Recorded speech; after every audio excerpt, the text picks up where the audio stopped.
Hello everyone. I don't know if I'm live yet. I'm trying to confirm if I'm live. Okay, neat. It appears that I am live. Sweet. Gonna have to miss this one. Oh, bye Hideo. Yeah, it's a bit of an awkward time, to be totally honest.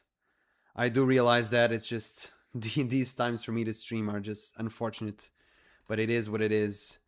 I'm now going to try and fix the chat, just getting that going. Pop out. Now give me the link, please. Well, actually, I don't need the link. I need the YouTube link here. If you're watching a VOD of this for some reason, then please instead just either use the timestamps, which I should have provided by now, or I don't know, that should hopefully be sufficient. Wait, what the heck? What the heck is happening? I can't set up my chat. This is so sad. What is happening here?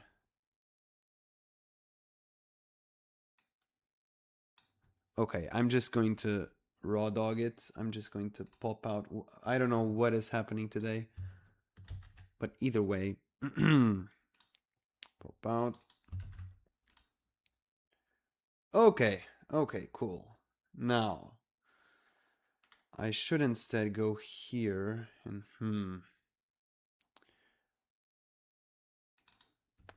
I'm just trying this time to actually, I'll just do something very dirty. Notepad, the trusty old notepad. Okay. And now I'll just delete all of this. Okay.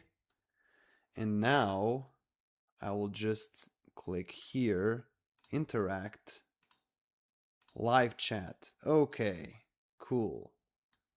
Now that we are in live chat, I can go in again and paste the CSS, and here we are. Okay, great. We are completely set up with my beautiful hacking skills. I will now add the YouTube Live control panel just to see what's happening so that I don't miss anything. And yeah,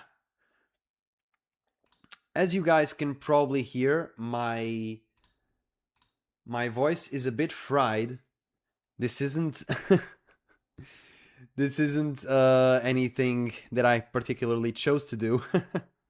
This is just the result of me being on the tail end of being sick, as per usual. So that has been very nice. Today was something that I kind of had to decide what I prefer to do, because I had the option to either stream or to record a video with the little time that I had, which is roughly 2 hours. And I thought to myself, I think streaming is just more fun, so I'm going to do that instead. For those of you who are curious, who are accompanying my Overlord review streams, should I say videos, I'm currently finished with Volume 10. I have the review already planned out and notes made, and everything is just ready to be made. All I need to do is hit record and find a bit of time. And after Volume 10, I've already started reading Volume 5. By start, I mean just I read 5 pages. But you know, it's a start. We have to start somewhere on those 300 or so pages that we're going to read. So yeah, I've been... I hope my cough doesn't flare up. I've been greatly enjoying the Overlord series. It's been a fun series to reread. It's just been a question of...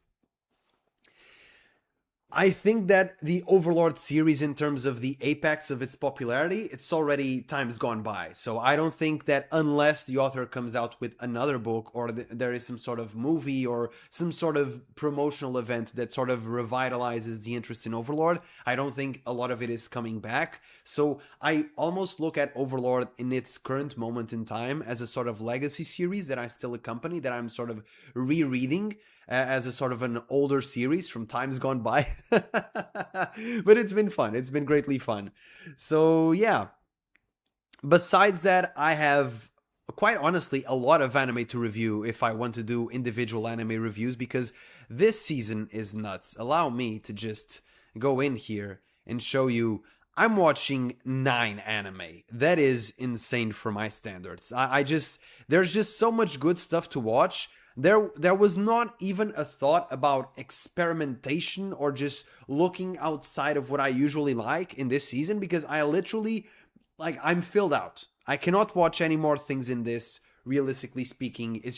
It's way too much already. So these are the ones I'm watching. I recently finished Spy Family, which I was watching with my wife, which I told you guys. I also greatly enjoyed this season. I thought it was fun.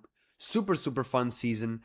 She said she enjoyed it more than the second season, and I'm probably inclined to agree with that a little bit, mostly because the second season had a sort of boat arc, and I know that Berserk fans are just completely triggered at this statement. But I thought that we spent perhaps a bit too much time on the boat, or at least it felt that way. Maybe the pacing was an issue there, but this third season was better. I think Spy Family is just super wholesome, super cute, just super fun. I can't really say much about it besides that, because I do realize it's very much also a comedy anime. It's not for everybody, but to me it's super good. So once again, just the obligatory Spy Family glaze that I do on every single stream for some reason. I don't know. It's just become tradition. Either way, besides Spy Family, which I've already finished, this is what I'm currently watching. They're all anime from the current season. And let's just dive into this season, really, and see what we're up to. So, on this season here, this is, I think, the first time ever that this has happened. I sorted by popularity here, so these are the anime with the most members, which includes people that have it on their watch list or whatever, but, you know, it's still, I think, a valid metric for general interest in said anime. So, in this list, I am watching all of the top 7. That is insane. That I don't think that has ever happened, even if it's just because usually in the top 2, top 3, usually have some sort of romance anime that, you know, I'm not really watching. I'm a bit discriminatory against romance anime or just slice of life in general. It's just not super. I can watch slice of life and romance and be entertained. For example, I think it's been 2 years now. In 2024, I watched Blue Lock. Oh, I'm sorry. That's not a romance anime. Actually, it is a gay romance anime.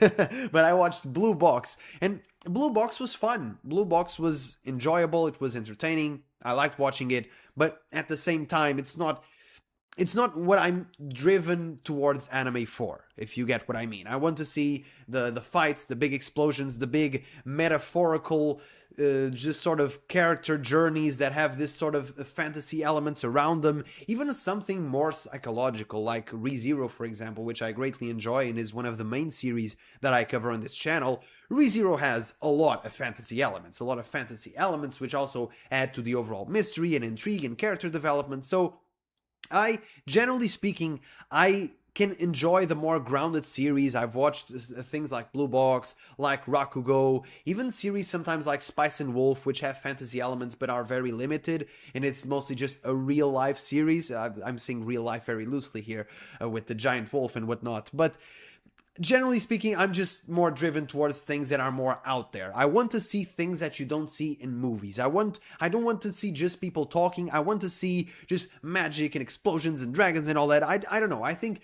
a cool element about anime is that it just stimulates your imagination, your visual sensibilities a lot more than a movie or a series, for example. I can watch The Office. The Office is fun. The Office is funny. It's cool to watch The Office, but at the same time, it's dudes around the desk just talking, you know, it's everyday life. Sometimes I want something a bit more exciting, and that's where anime comes in. So, enough introduction, whatever. Let's just get into this season.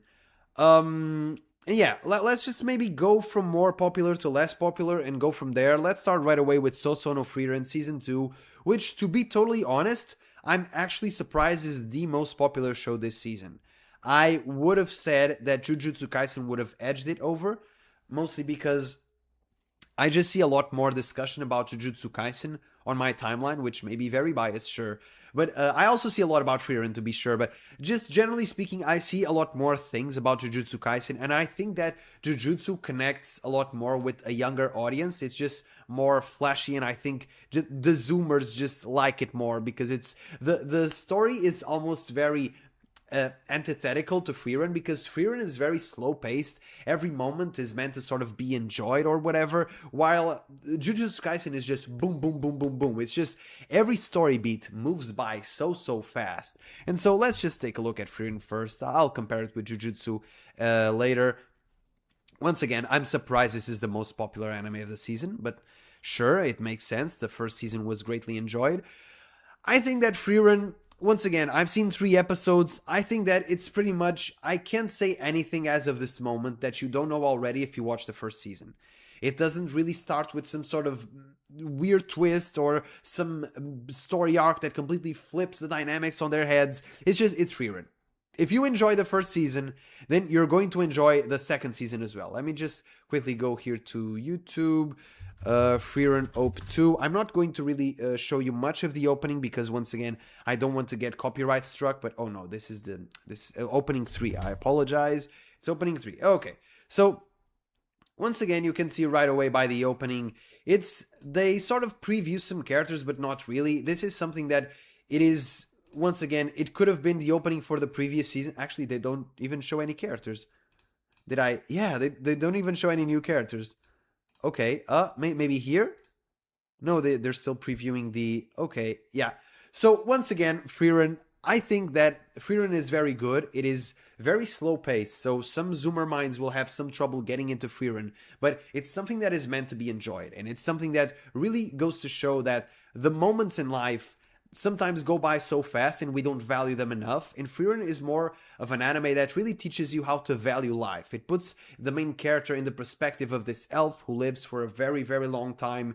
And so life is just kind of something that she just lets go by and doesn't really value perhaps the people and the moments as she should, and she's learning that in her journey. And we get other characters as well, Stark and Fern, that in contrast are very young and have a completely different outlook on life and sometimes get annoyed with Frieren's lack of urgency. And coupled with that, you have this sort of dynamic between heroes, adventurers, and the demons that are out to get humanity and eat them, and and demons are inherently evil, and if you are just demented or have some sort of brain issue, then you will go on Twitter and you will go to say that demons are a metaphor for, I don't even know what's the current outlook on that. Is it minorities? Is it whatever? It's just, guys, please.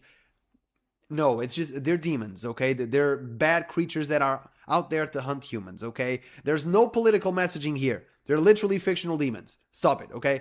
Sometimes people want to be so smart and so profound that they just make stuff up, where they just sort of using pattern recognition where there are no patterns to be recognized. It's literally just, brother, it's just, there are no patterns there. It's just a lack of paint on the wall. It's just a mark of paint on the wall. Okay, there's no patterns there. There are no shapes. You just stop it. Either way, Frieren is...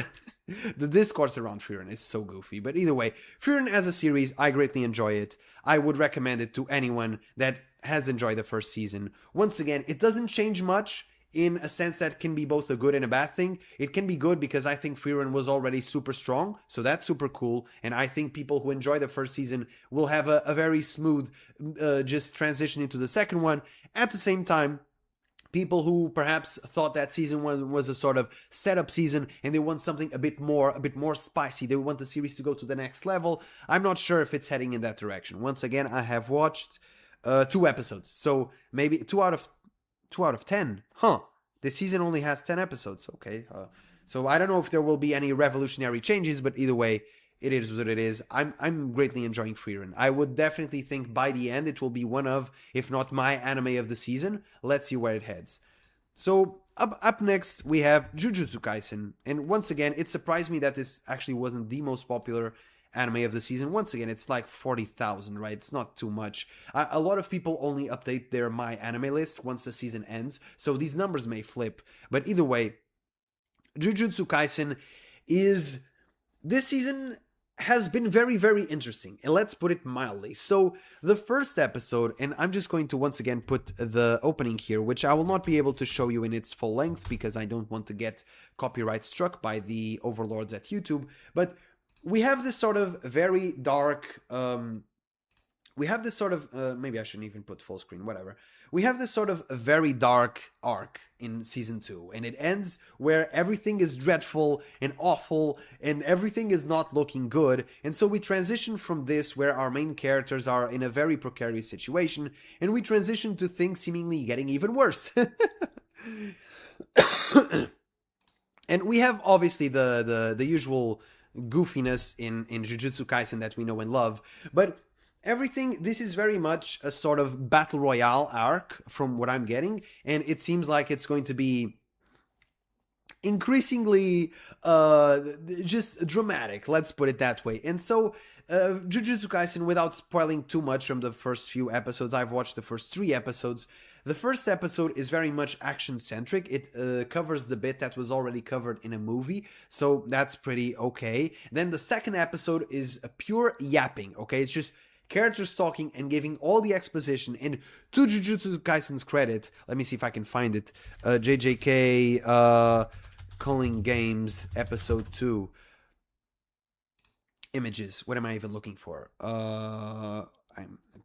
Yeah, so they have this sort of episode where you have this sort of character just giving exposition, and it's a huge exposition dump, okay? It's 20 minutes of pure yapping, but they managed to make it visually appealing and somewhat easy to follow, even though the rules can be convoluted, and they make it just overall very entertaining for what it is. Obviously, if the entire season was that, it would be very boring. Winking at you, slime. But I don't know, they made yapping as entertaining as it can be, and it was a very heavy exposition episode, but still it was entertaining. And after that we had episode 3, which I won't spoil. It's just, let's say it was very, very gruesome, and things went from 0 to 100 very fast, and it was incredible. Episode 3 was amazing, mind-blowing. It was super, super good. I loved it. My main criticism with Jujutsu Kaisen, and I think this is something that really, it doesn't really apply to this season. It's the series as a whole. I think it just moves on way too fast. I think the story just breezes through. And even the event that I'm mentioning on episode 3, if you know what it is, I think it sometimes lacked a bit of depth because we just didn't spend enough time with the characters. And I have a hard time sometimes deciding if that's because I'm just an older fan and I grew up with things like Naruto and One Piece and Bleach, where sometimes events took forever, storylines took forever, just things took a while in general, right? And I sometimes wonder if it's because of that or if the series is just genuinely too fast-paced. So that's up for you to decide. Leave it in the comments below what your opinion is. But either way, I think I'm also greatly enjoying this from a pure, even if you didn't like the story, which I do, I just think it's too fast sometimes. But even if you ignore the story, just the visual spectacle of this show is just insane. This show looks amazing, and it has so many like visual metaphors, and the fight scenes look astounding, and everything looks super cool. And it's just, man, it's just very, very good. Once again, I understand why the Zoomer generation just loves this anime, because it's just super good. Up next, Jigokuraku's second season, which I'm also watching, and it is, in many ways, from what I can see, a step up from the first season. The first season was strong, I enjoyed the story. I also was greatly hyped because I heard many good things about the manga, and it just seemed to be something that I would be into. And Hell's Paradise, or Jigokuraku, however you want to say it. Hell's Paradise, in my opinion, I thought it had good moments, but the thing was, the later half of the first season, you could see there was a legitimately sort of, I don't even know, a sort of break in quality. It had a real big dip at the end in the later episodes in terms of animation and maybe even storyboarding. You can see that the animation really took a dip in the later episodes because the first few episodes were quite decent. I have nothing bad to say about them, and I still greatly enjoyed season 1. Season 2, once again, I've only watched 3 episodes, so we may still have the sort of fall off in the later episodes, but from what I can see up until this point, I think it's been very good. It's been super, super good. They get freaky, and allow me to do a self-plug here on my own Twitter page, where they had one episode where this isn't really a spoiler, but man, they had one episode, this episode right here, this was freaky, man. This was okay. Well, what's happening there? What's happening there? But Jigokuraku op 2. The second opening is also very visually masterful. Some people don't seem to like the a second opening song as much as the first one. I think it's just a matter of taste. This one is from Tatsuya Kitani, which you should also know from a lot of other openings, namely the opening for Hidden Inventory and Jujutsu Kaisen. He also did the second opening for Ranger Reject, or first opening, maybe it was the first opening for Ranger Reject. Tatsuya Kitani also did an opening for Bleach, the Quincy arc of Bleach. I think he did the first opening. So this dude has been in a lot of openings, and he's very, very good. He's a very, very good singer and just has like an overall feel for openings. I think he does very good openings. And then it also features the lady from Baby Metal. I think these are three ladies, but only one sings in this opening. I'm not quite sure what happened there, but yeah, either way, this opening is very, very cool, very, very good as well. The action in this show is tremendous, and once again, it gets freaky. It has some freaky things. It just I don't know what's happening there, but it's a very disturbing scene where they sort of have this island where they research immortality, and so the villains are immortal, and everything seems very paradise-like. That's why the series is called Hell's Paradise. But everything seems very paradise-like, but everything is very creepy and very eerie and very disturbing. And so you have this dichotomy with the visual elements and at the same time the overall vibe and what the characters do and what they look like. It's a sort of dichotomy between paradise and hell. And visually speaking, I think this anime is super, super cool. I love what they do with the visuals in the island and whatnot. I just love it. And yeah, the story is good as well. For what it's worth, it's a battle shonen. I know some people think that all battle shonen is brain dead, and I can understand where they're coming from. I don't think this anime will change the way that you perceive your life and relationships with other human beings. But the action is pretty cool. I think it's pretty good. It's pretty entertaining. I like the characters, and yeah, it's once again very good. I would recommend that you to watch it. I'll probably do a sort of not a mini tier list, but just what I would recommend at the end. So I'll just go through all of them now, not all of them, the entire list, because I'd be here all day, but just the ones I'm watching and the ones I would recommend the most. Up next, Oshi No Ko third season.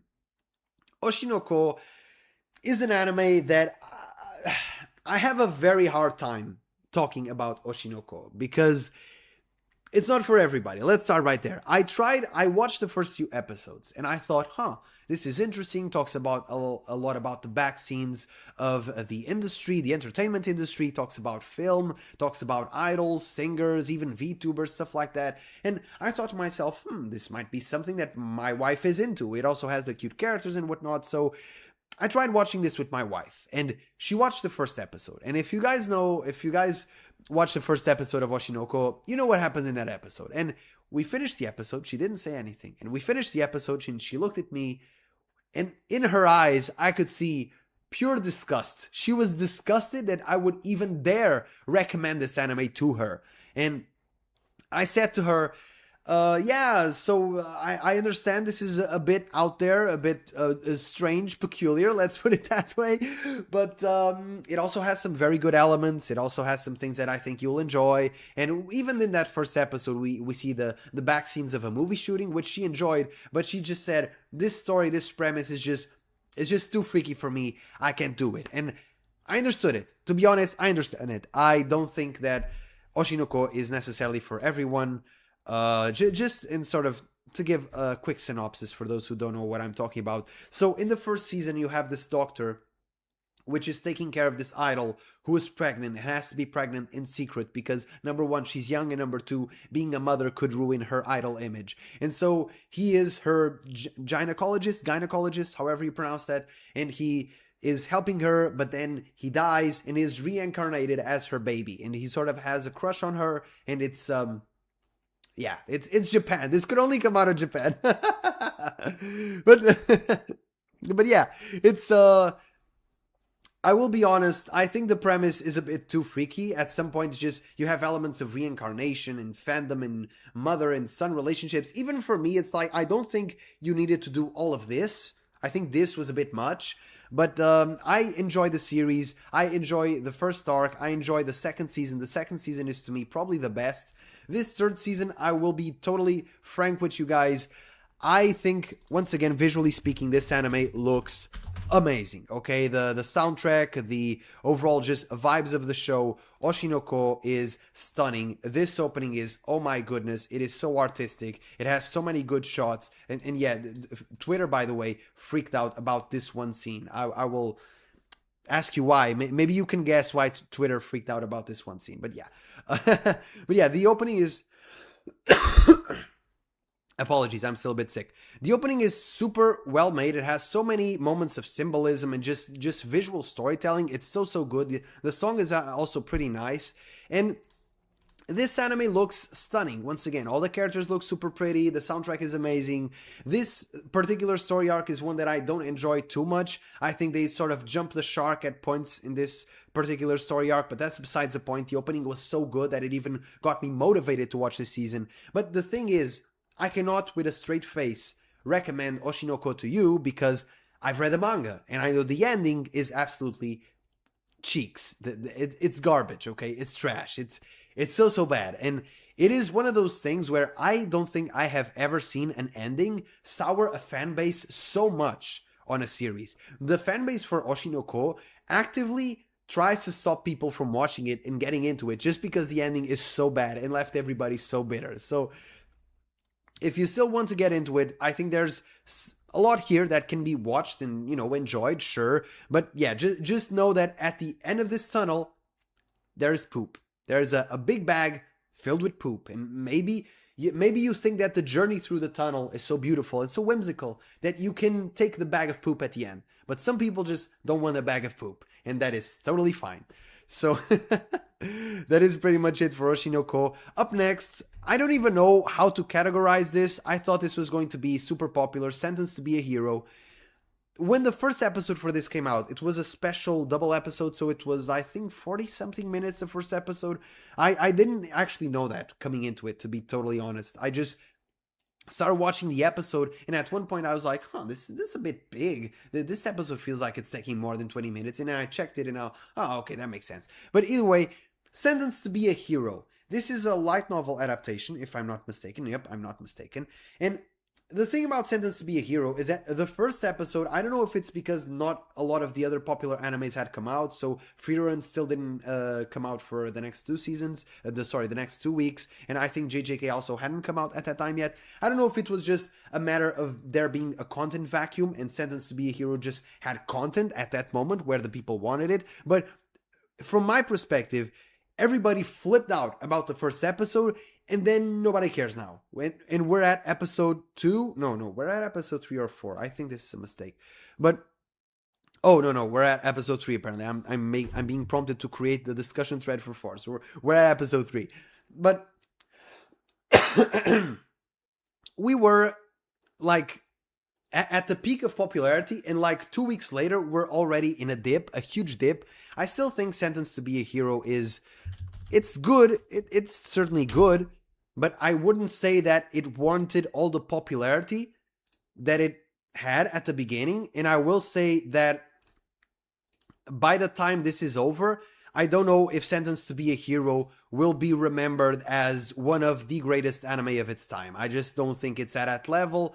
I don't think it will compete with the Frierens and the Jujutsu Kaisens, and even something like maybe Oshi No Ko or Jigokuraku. I could honestly see it in terms of quality, Fire Force surpassing it. Fire Force is banger, by the way. I'll get to that in a bit. But Sentenced to be a Hero is the typical revenge story where a dude is wrongly framed for a crime he did not commit, and so he is now in this situation where he must get himself out of it, and he bonds with this goddess, Teorita, the goddess of swords. Where is she? Where is Teorita? She's not here. Okay, I can find the frame with Teorita in it. Okay, cool. Either way, he bonds with Teorita, this goddess of swords, and their relationship is also very, the usual dynamic of having the more stoic dude who doesn't want any help because he suffered a lot and he doesn't want others to go through the same pain.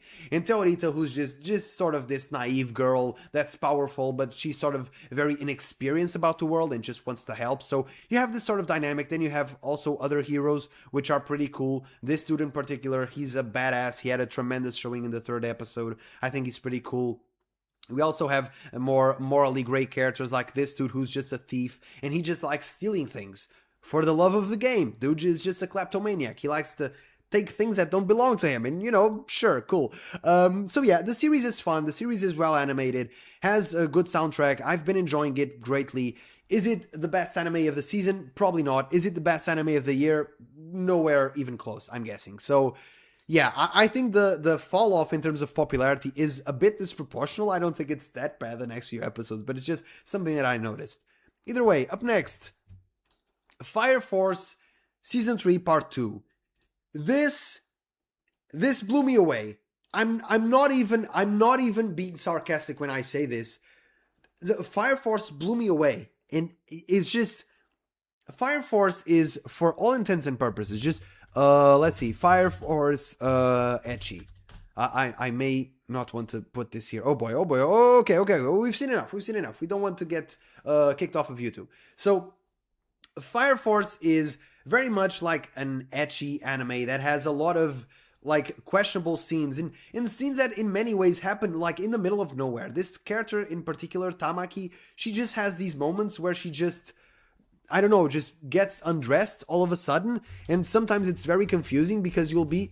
Listen, I'm not someone that is like a Puritan or anything like that. I don't hate fan service or anything like that. I've watched many anime with fan service, but at some point you're watching a series, a show, and you're having this moment where two characters are talking about their dynamic and the relationship they had in the past, and it's like, damn, these dudes are getting into it, and all of a sudden, boobs!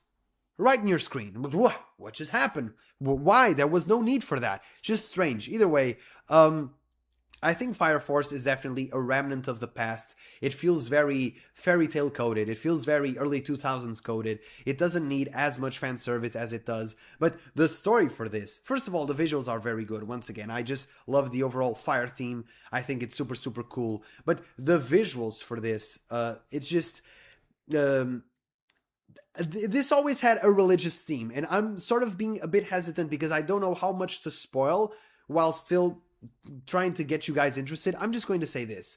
There is a literal Jesus theme in the second part of the third season, which took me by surprise. It's completely nuts, and I never expected the story and premise of Fire Force and the overall themes and even the theological elements of it to be so strong for an anime that essentially a lot of people just cast off as the generic ecchi battle shonen. And it's just something that greatly surprised me. Fire Force is mad underrated, okay? It is very good. It has very glaring flaws, which I think justifiably turn people away from this series. But honestly, the series is just, the story is just super good.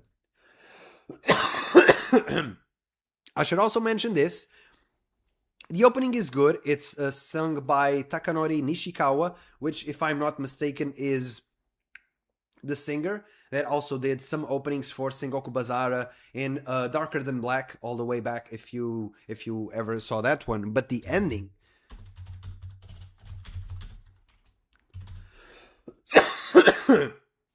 the ending is... Oh, no, it's not this one. It's this one here. The ending is by Survive Said the Prophet, in conjunction with the main singer from Cold Rain. And this ending, just go do yourself a favor and listen to it, because this ending bangs. It is so incredibly good. Just something that I wanted to mention. This has been on my playlist for days now. It's very good. Super surprising. Banger ending out of nowhere. This just surprised me. Just what a pleasant surprise. Survive Said the Prophet is so good. And once again, they have a bit of that element of Japanese bands where sometimes they tilt a bit into nonsensical gibberish English lyrics, which, if you're a very lyrical person who likes to pay attention to what the singer is saying, sometimes they don't always make a lot of sense. But in terms of the actual singing and just the overall vibes of the song, or whatever I'm trying to express here. I'm not a music critic, by the way, but I don't know. I just think the song is super solid. The band is super solid. Just something that I've been enjoying a lot. Okay, now let's... Oh, I closed the... this one. Yeah, okay. Super. Okay, up next. Yeah, so Fire Force. Up next, Fate Strange Fake. And boy, do I have a lot to say about this. I actually even thought about, maybe I should just make a video specifically just talking about Fate Strange Fake. First of all, yes, the title is a mouthful. How do I even start? So, I'm hoping that some of you have heard at least of Fate Stay Night. This is something that has been around for a while. And the thing about Fate is that it has a very, very dedicated fan base, because this is based off a visual novel, and visual novels can get very fanboyish about their works. And so there's always this discussion of, if you want to get into Fate, where should you start? What's the best show to start watching Fate? Because you have Fate Stay Night, you have Fate Zero, and then you have other Fates, even spin-offs. You have Fate, for example, Fate Apocrypha, which I also watched. You have then other ridiculous spin-offs like the Case of El Meloy Files or whatever. And I watched a bunch of Fate, or should I say Type Moon works, with varying levels of enjoyment, should I add. I don't think that all of the Fates are equal in terms of quality and writing or anything like that. Even in terms of adaptation quality, I'd be very hesitant to say they're all great. Certainly not all of them. But so there is this very convoluted sort of argument about the timeline, because you have Fate Zero, which is a prequel to Fate Stay Night, but people say that you should start with Fate Stay Night before you watch Fate Zero, because Fate Zero spoils some things in Fate Stay Night, and Fate Stay Night has like 3 alternate timelines, and you have Fate Stay Night, you have Unlimited Blade Works, and then you have Heaven's Feel, and they all connect with each other, and it's a lot, but it's fun. It's legitimately fun. Fate, pretty much, I'll just give you the basic bare bones explanation. Fate almost always depicts a Grail War, in which masters, which are mages that can use magic or magecraft, they can use magic, and they summon these servants, which are heroes from the past, and they use these heroes from the past to just bang it out, see who survives, and who survives gets the Grail, which they usually use to enact some wish, or usually shenanigans happens, but whatever, they should use to enact some wish or get to some truth or whatever they're trying to achieve with an all-potent wish-granting machine. So that's pretty much the setup for Fate. Now, there's always this discussion, should you start with Fate Stay Night? Should we start at Zero? Or if something like this comes out, Fate Strange Fake, which is currently airing, should you just jump onto the first series that you see, and will you be able to enjoy it blindly? And my question is yes and no. So, will you be able to enjoy Fate Strange Fake? Sure. I think once again, I keep repeating myself, but it's just so many good anime this season. The visuals for this are tremendous. The soundtrack for this is tremendous. Fate Strange Fake. Oh. Yeah, and it's in America, guys. It's in America. So, you know, it has guns and it's more violent because it's in America. And the visuals for this are once again stunning. You have some very, very freaky characters. You have some crazy servants in this one, just very ridiculous heroes from the past. And I say heroes because it's the terminology Fate uses, but I'm using the word very loosely here. Some of them are not so heroic. And Fate Strange Fake, in terms of characters and story, I think it's very entertaining. The battles are very entertaining. The sheer spectacle of seeing 2 characters just bang it out. Fate Strange Fake, let's just put Gilgamesh versus Enkidu. This is right the first episode, by the way. This is just crazy. These 2 dudes, pretty much, they can all summon multiple swords and weapons. And they're just throwing weapons at each other, and they're just spamming attacks. And this is the prologue. This isn't even episode 1. This is episode 0. And you have the dude laughing maniacally. And it's just, Fate Strange Fake is a lot of fun, even if you're just watching it for the action and you don't particularly care about the story, which you should, because the story is pretty cool. Once again, it's just a bunch of freaky characters doing freaky things. Having said that, the thing about Fate Strange Fake is that it was originally written as a fan fiction for a fan of Fate. And because it is a fan fiction, or at least designed as a fan fiction, it has some elements of this. And it is very much convoluted, much more than usual, because number one, it has a lot more characters, it has double the characters that it usually has, and it just calls upon many elements of previous Fate franchises and Fate series that, if you haven't watched it, can you understand? Can you follow along what's happening? Sure. Is it ideal though? I wouldn't say so. So, from my takeaway, from a meager fan who has only watched a few Fate series here and there, I wouldn't consider myself a Fate fanboy by any means, but from what I can gather, I would say that if you want to get into Fate, watch Zero or Stay Night. Which one should you watch? Whatever. You can start with Zero. Don't let the fanboys delude you. This is totally fine. Man, I maybe should not have streamed today, in retrospect. But either way, You can start with Fate Zero or Fate Stay Night, whatever you want. If you've already watched some Fate, even if you just watch Stay Night, you can watch Fate Strange Fake. You will understand what's happening. You'll be able to follow along. Maybe you will even recognize some characters. Maybe, we'll see. And it's pretty good. For fans of Fate, I think this is great. The anime has been excellent up until this point. I think the storyline is very intriguing because it is very ambitious. The writer of this is the same writer for... Let me see if I can find the original work. Hold up. Details. This is based off of the Fate Strange Fake light novel, which is written by Narita, which is the same person who wrote Durarara and Bakano, which, if you're an old school anime fan, then you know of these works, Durarara and Bakano. There was a moment in time in which every single anime YouTuber just recommended Bakano as the gospel. They just said, oh my goodness, this is the best anime ever. Even I thought it was, damn, my guy. And listen, I gave it a 10, okay? I gave it a 10. I enjoyed Bakano, but I didn't think it was as good as some YouTubers meant it out to be. But either way, Durarara also very good. I loved it. And if you've ever watched a series from this particular writer, you will know that one of the things that he does is this dude just loves very big casts. He loves just having an ocean of characters that interact with each other and have concurrent storylines. And if you're into that type of very convoluted writing where there's a lot to keep track of and it can be very overwhelming, then yeah, Fate Strange Fake is great because it does that very well and adds in all of the goofiness of the Fate universe. So if you're into that, by all means, go watch it. Otherwise, yeah, it may be a tough watch for somebody just trying to get into it for the first time. I definitely would not recommend this to any newcomers.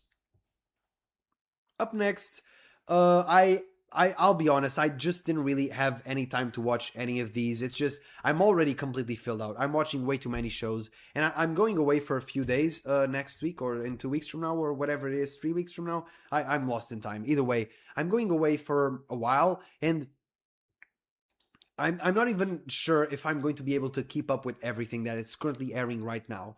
As far as Vigilantes, I know some people have just My Hero fatigue. They just watched the final season of My Hero. They said, okay, that was good, great ending, that's enough for me, I'll peace out. That's totally fine. As for me, I greatly enjoyed Vigilantes the first season, so I just decided to watch the second one. I don't think this is a particular improvement over the first season. And I say that as somebody who did enjoy the first season. I think I even enjoyed it more than a lot of other people.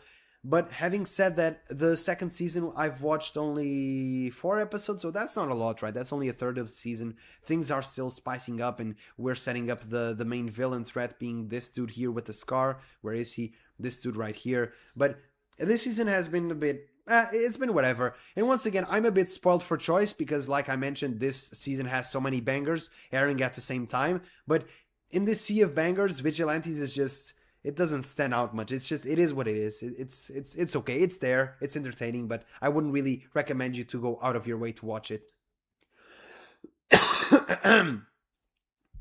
Up next, I saw some people glazing this one, playing death games to put food on the table. Okay, sure. I saw some people saying some good things about this one. Once again, maybe it was just a first episode effect where the first episode causes a big splash because not much else is airing, but then it sort of just falls off.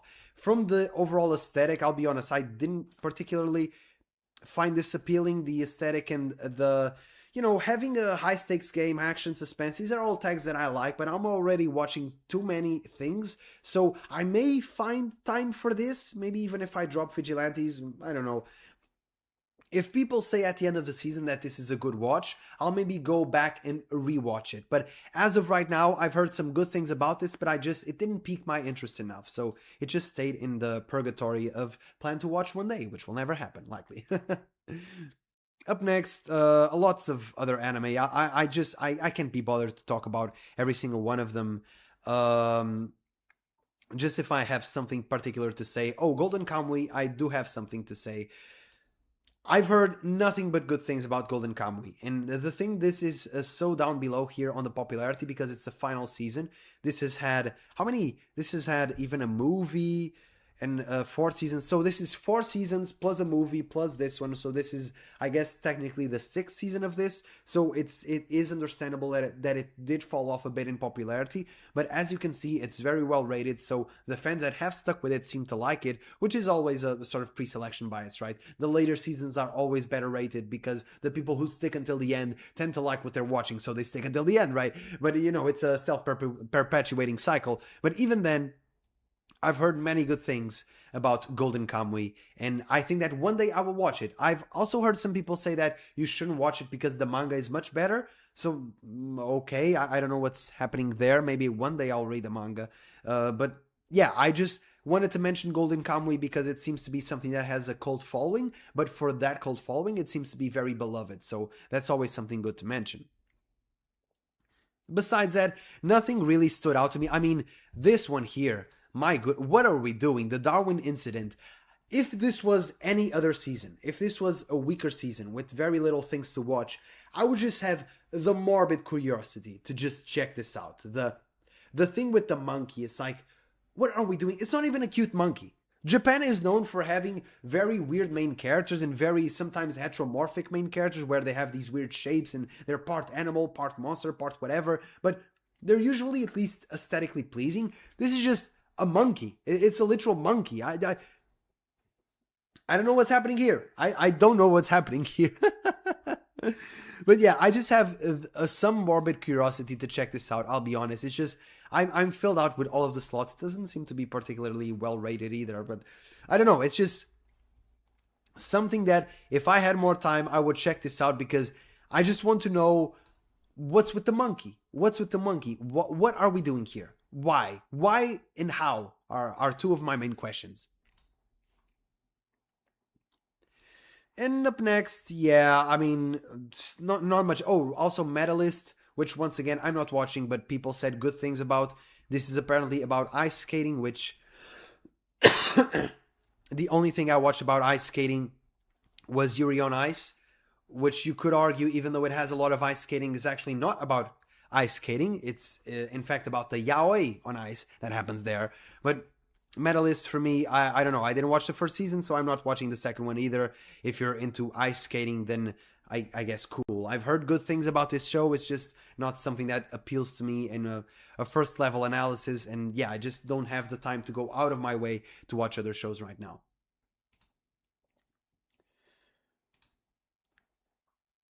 And yeah, I think that's pretty much it. We just have the usual isekai slop, just the usual fantasy slop, just a lot of action shows. I think, and I've said this before, that at some point, I think we just have too much anime. And I know being spoiled for choice is like it's a thing, right? It's just it seems very spoiled thing to say because there were some seasons back in the day that were rough. Okay, it were rough. It was part of the reason why you sort of had the anime introduction starter pack where you had these watch these shows, watch this group of shows because seasonally speaking, not a lot of good stuff was coming out. So the discussion was still with the old shows, with the starter pack. But nowadays, I think not only media in general, but even the anime community, we are so spoiled for choice. We have so many anime coming out seasonally that people just shifted the way they interact with anime in the anime community in general. You no longer have the sort of animeography that you have to watch to be a real anime fan. You have to watch Death Note and Evangelion and Code Geass. And nowadays you just watch whatever it's coming out. But I think that we sort of shifted way too much in the other direction where we just have too much slop coming out at some point. It's just, guys, it's just too much. Who the hell keeps track of all of this stuff? It's impossible. There is no way you can be employed and watch all of this anime. It's no way. Either way, reincarnated as a dragon hatchling. I don't even know why I clicked on this. I guess I just wanted to say this looks like a Digimon. This literally looks, if you told me this was Yellowmon, Yellow Pariomon, Palmon, I would believe you because it literally looks like a Digimon. So yeah, don't know if it's a similar character designer or an intern or something, but yeah, just something I noticed. But either way, that's pretty much it. All of the other anime are either too unpopular or too low rated for me to even waste time talking about. I have no attachment to any of these. So let's go for the continuing. Once again, I think One Piece is coming back. Season 1 of One Piece is over, guys. One Piece is coming back. I think that's exciting. I don't really, once again, watch One Piece. I just kept up with the manga. But yeah, One Piece is there for those who want it. Detective Conan is there. It's never going to end. It's never going to end. It will be there in perpetuity for all of us to enjoy. Fumetsu no Anata, I have not changed my mind whatsoever. I was going to perhaps maybe give the third season a new look, but it's just I have too much stuff coming out. I know some of you guys said it gets better, but I just don't have time for gets better. I wanted it to be good at the beginning, and it sucked. It was just bad, and I couldn't watch it. I dropped it, and I have no hard feelings about dropping it. I just do not think about it twice. Besides that, where is Gnosia? Okay, here's Gnosia, which it's almost like a prank at this point. It's the every single stream I have to glaze Gnosia, but guys, Gnosia is so good. Go watch it right now. I swear to God, it's Gnosia is one of the most underrated anime that I've ever watched, because, and I also think that in terms of being underrated, it's almost a symptom of it came out, it's probably bad timing, because it came out in a year, or I should say in a span of years, 2005, 2026, where there was just too many great anime, and it sort of just got lost in the shuffle. But Gnosia is great. Once again, I keep repeating myself here, but the characters look super cool. The visuals are super great. The soundtrack for this show, the opening and ending, oh my goodness. The ending, the second one is done by, oh, quite a frame to pause on. The ending is done by Umeda Cypher. If you know those guys, you know they make good songs for endings, generally speaking. The series is just all throttle. It's just something that it keeps being more and more convoluted, but by being more convoluted, it keeps getting more and more interesting. And I love the last episode. I'm always so eager to know where the story is going next, because it's all so fascinating for me. This is a visual novel adaptation, and I did not play the visual novel, so I don't actually know what happens. And so I'm always so interested in knowing where it goes next. And it just does such a good job at getting me interested. It's just super cool. The other day, I opened my Crunchyroll page, and I had like 5 episodes to watch of series that are currently coming out. And the first one I clicked on was Gnosia. Now, does that mean that at the end of the season, I will say that Gnosia is, let's say, better than Fate Strange Fake?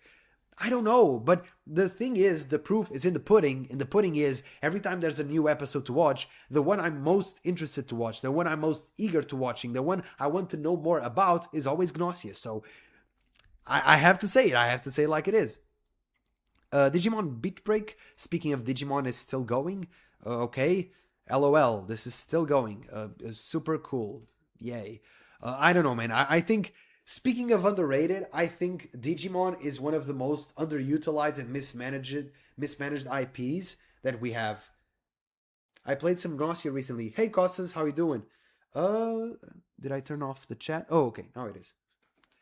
Yeah, Gnosia is super good. The only thing is about the game, number one, I don't have time to play a visual novel at this current point in my life. I've said this many times. I have the Steins Gate visual novel. I have the ReZero visual novel. It's just, I don't have time. But number two, I was actually a bit hesitant to get into the Gnosia game, because I fear that the game loop may be a bit too repetitive. Like, it's one thing when you're watching the anime, you're watching Yuri, the main character, reset and go through the clues and whatnot. But in the game, like, you playing a werewolf game like so many times in a row, I'm afraid it can be a bit repetitive, a bit tiring at some point, but I don't know. Once again, I've never played the game, so this is just me guessing. Even if I wanted to play the game, I don't have time, so... What's your opinion on Dragon Ball Remake? I'll be honest, I don't really have an opinion on Dragon Ball Remake.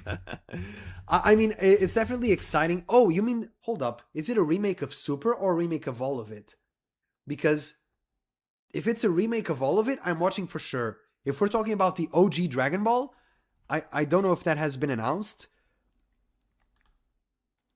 I don't know, because I saw the things about Galactic Patrol, which I've never really read the manga or anything like that. Where is it? I saw the announcement recently. Jesus Christ. Dragon Ball Galactic Patrol. So I know that fans of the manga greatly enjoy this and they were super hyped that this was actually getting an anime adaptation. So that's super cool. I didn't read the manga, and to be honest, I'm kind of done with Dragon Ball at this point in my life, at least in terms of like sequels and whatnot and spin-offs and whatever. But if there is an actual Dragon Ball remake, as in a remake of the OG Dragon Ball, the one that had, Tao Pai Pai just breaking the pillar and launching the pillar and flying on it, then yeah, I'm down to watch that. I'd watch that for sure. But my save got deleted. Oh, oh, you lost your save. That's kind of, yeah, that's kind of sad. Well, I mean, if you played it through Steam, usually Steam has like cloud saving, so you usually don't lose everything. But yeah, I don't know for Gnosia if the game is better or the anime. Yeah, yeah, maybe it's better to just watch it after the game. I got a little fed up. Yeah, yeah, I thought the exact same thing. That was my main worry going into it, is that I would just play the game and get a bit tired after a while. It's all too samey, because it's one thing to see a character repeat a loop, and I say this even as a fan of ReZero, but it's another thing for you to actually have the mental toll of experiencing the same thing over and over. And yes, obviously things always slightly shift. It's never the same loop, but still you're still looping, and there's a mental toll with that. And I saw that for you to complete the game, for you to get the true ending of Gnosia, you had to do at least 100 werewolf games or something crazy like that. And I thought to myself, huh. I mean, the number didn't surprise me because, once again, visual novels tend to be very big, but the fact that it's like 100 loops, it's like, at minimum, you can do a lot more than that, keep in mind. So, yeah, I don't know about that one. Seems a bit repetitive. Um, what's your favorite show or anime? I would say, let me just open my own list here. Let me open my own list. I think that I greatly enjoy everything that I've rated as a 10. Even if some of my 10 ratings are a bit goofy, I will be honest, I would not give all of these anime 10. And maybe one day I will sort of go back and maybe readjust some of these ratings. But if I had, say, my absolute favorite anime of all time, it would probably be Gintama. The number two would be ReZero, and maybe when ReZero is over, it will surpass Gintama. I can totally see that happening. But the thing is, I have a lot of nostalgic attachment to Gintama. It was with me throughout a lot of my life, in a lot of moments where I sort of almost needed an anime like Gintama to sort of lift me up, if that makes sense. So to me, Gintama is probably the best I've ever watched. But any anime that I gave a 10, I enjoy a lot. So yeah, there's a lot of anime that I've enjoyed. I've watched a lot of Drek, make no mistake. I've watched a lot of anime that I would not have the time or inclination or I don't know, masochistic instincts to watch nowadays. But I've watched a lot of Drek, but I've also watched some very good shows. And yeah, out of all of them, I would say Gintama ReZero, probably my favorite. I think that's fair to say. What's my top three? I'd say Gintama, ReZero, Vinland Saga. That's probably my top three. What is dev? I don't know. Dev is development? I don't know how to answer that. I had around 60 loops. Yeah, yeah. If you had around 60 loops, then you were probably at around just being halfway completed through the game. So I could see how that can be a bit tiring. Like you just did it 60 loops, you got tired, but you were still halfway through. So yeah, I don't know. Gnosia, the game, seems like something I would maybe want to experience one day, but I don't know. The gameplay seems to be a bit too repetitive for my taste. Either way, after Gnosia, I don't think there is anything that I'm still watching as a leftover. And yeah, in terms of ONA, is this coming out right now? That is crazy. Okay, so when I said that I was filled out and I wouldn't be watching anything else, I lied because I didn't know that Steel Ball Run was coming out. That is crazy. March 19th. Oh, is this ONA? ONA. Oh no, is it coming out on Netflix again? Are they doing the Netflix releases? No, not Netflix again. Ugh. I hate batch releases so much. It doesn't make sense for anime, especially anime where the episodic weekly discussion is so fun, like Jojo. It's just come on, man. I hope it's not a batch release, but March 19, ONA, it's not looking good, guys. It's not looking good. But either way, yeah, when I said that I was filled out with anime, I absolutely lied because I will be watching Steel Ball Run for sure. Jojo is one of my favorite franchises ever. There was actually, when I made my birthday post, one of the viewers actually made a super funny question, like, what was my fifth favorite series of all time? Which is a funny thing to ask because it made me do this sort of mental ranking of what my favorite series is. And I didn't even know how to answer, but my fifth favorite series of all time is probably either Fate or Jojo or something like that. And and yeah, I love Jojo. It's so fun. And it has a super apt name, Jojo's Bizarre Adventure, because Jojo is just bizarre. There is quite nothing like Jojo. You watch Jojo and you get so into it that in some points, let's say you're talking with a friend and you're trying to make a summary or a recap of what happened in the episode, and then while you are recapping, you realize, wait, I'm sounding like a madman. This is crazy. Jojo is crazy, but it's so entertaining. It's great. It's so great. What are your thoughts on Mushoku Tensei? Where is it? I mean, these are my thoughts on Mushoku Tensei. This gif. I prefer not to speak. If I speak, I'm in big trouble. Big trouble. And I don't want big trouble. These are my thoughts on Mushoku. Yeah, I'll just say it. I think I also talked about this in the previous stream. But to me, Mushoku was an anime that I came into it really wanting to enjoy it. Because it has a lot of the elements that I like. It has, obviously, the fantasy elements. Fantasy. I was about to write fantasy. Mushoku Tensei opening. Yeah, this opening was also a banger. Mushoku Tensei has a lot of elements that I like, namely the fantasy elements. I also think the writing, for the most part, is very good and very engaging. I think what they do with the so-called turning points is very awesome. Every time it almost primes the viewer every time you know there's a turning point in the episode, and you're already hyped because you know stuff is about to go down. I think the writing is good for the most part. It's just I hate Rudios. I legitimately, I have never hated a main character that is not meant to be hated more than Rudios, because he's just so despicable, so slimy, so just a bad person in general. And the thing is that Mushoku Tensei fans sort of gaslit me because they told me, they sold this to me as a redemption story, and they told me, hey, listen, Rudius gets better in the second season. This is a redemption story. He will change a lot as a person. And I watched the entirety of the second season, and in some ways he got better, but in some ways he got worse. So I don't know. I feel like I made one of the videos, and I always get a ton of dislikes whenever I talked about Mushoku Tensei. I wonder why that is, but I made one of the videos talking about Mushoku, and I mentioned this, and I think one of the fans of Mushoku gave the most honest answer that I think you could probably give, and I think that just cleared it up for me, and I appreciate the honesty, where he said that I shouldn't look at Mushoku Tensei as a redemption story. I should look at Mushoku Tensei as a sort of a story of Rudy's life.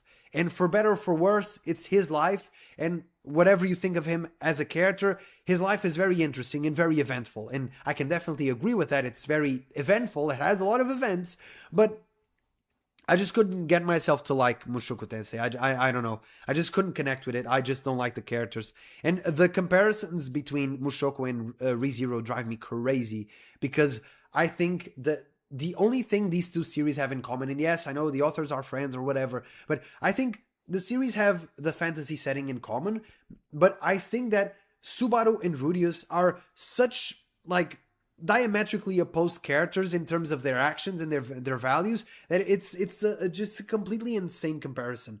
I don't know. I think in many ways, it's also the thing of it. You enjoy something also based off your expectations coming in, and I expected something very different coming into Mushoku Tensei, and yeah, I didn't get what I was expecting. Let's put it that way. uh, for which anime you can consider the worst? I think the worst thing I have ever watched, and that deeply traumatized me as a child, was School Days. School Days was awful. I also watched stuff like Green, which guys, this is an ecchi anime. I don't know why I watched this, genuinely. I was at a point in my life where I just enjoyed the cartoons from Japan. I just watched everything, even stuff that should not be watched. Like Green Green is just an ecchi comedy show. It's just titties and laughs, and it's just that. I don't know why I watched this. Arcana Familia, this has got to be one of the worst visual novel adaptations I've ever seen. This was just boring. Nothing happened. And then we also have stuff on Drop. Oh my goodness. I hope the Haruhi fans don't come for me. I didn't enjoy Haruhi. I'm sorry, guys. I just didn't like it. Dropped. Oh, by the way, I also have to give a particular mention to Shield Hero. I think Shield Hero is terrible, especially season 2. It's so awful. It's just, oh my goodness, it's just terrible.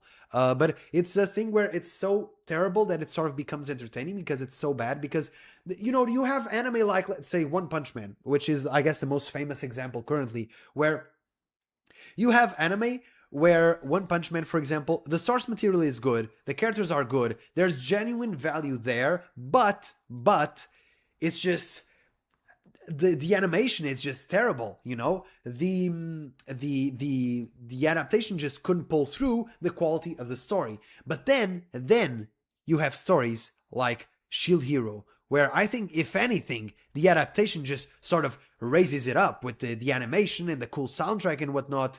The writing for Shield Hero is some of the worst, suckiest, most ass I have ever seen.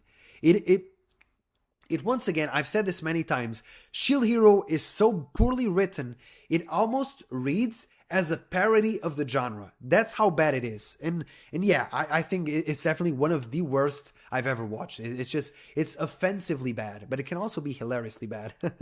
Up next on the dropped, let me just see what I dropped as well.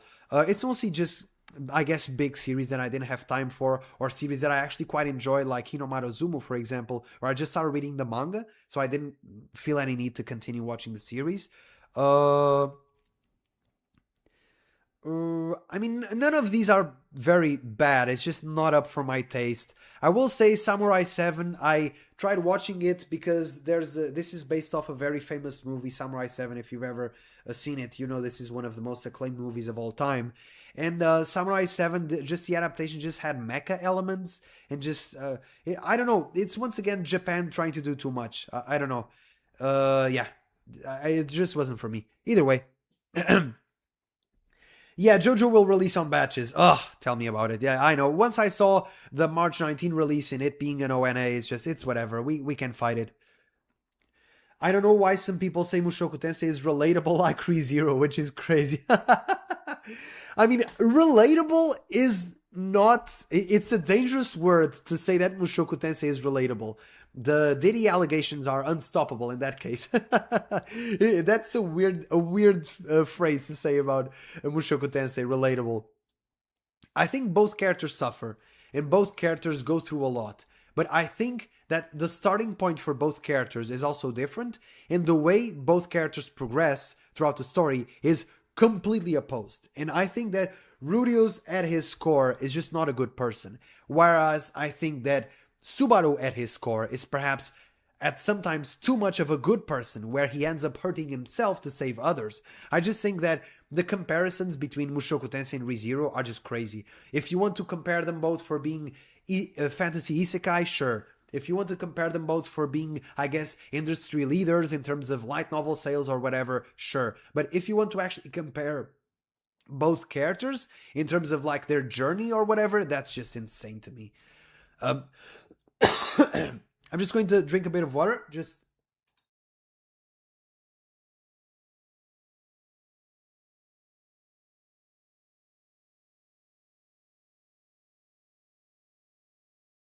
Back. Aha, we are back and back. Never been back. What are your thoughts on Kiss X Sis? I will confess. If you go... oops. If you go through my all anime... Let me just load up the entire thing. Hold up.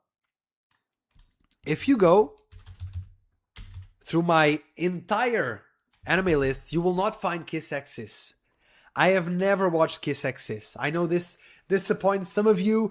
And I'll be honest, I don't even know why I didn't watch it, because it was on my radar at the time that I was a teenager, where I just binge watched everything. I just watched all kinds of garbage. Kiss X Sis was very popular at the time. I watched stuff, dude, I watched Rosario Vampire, okay? Which I would never, not in a million years, watch nowadays, okay? I watch stuff like this, okay? Rosario Vampire. Do I need to show anything else? Just look at the artworks, the promotional artworks, okay? Do I need to show anything else? But for some reason, Kiss X Sis just never fell on my radar. It's just the type of garbage that I never watched. Hold up, where is it? Kiss X Sis. Yeah, it's just not something that I watched. It just never fell on my radar. Do you do reactions to anime here? Not generally speaking, no. I usually just do reviews and anime reviews and book reviews, what I do most. But I'm actually thinking about getting into reactions as well, because my latest reaction to the trailer, it was very well received, and I'm actually, I don't know what to do about the whole reaction debacle, because here's the thing about the current state of the AniTube as I see it. And this will be my opinion. And these are things that I've been sort of thinking about and struggling with, which is, if you do reactions, you are always at a risk of getting your channel just popped and just erased, because you'll just get copyright struck, and you're going up against big corporations. More than likely, you're not going to win, okay?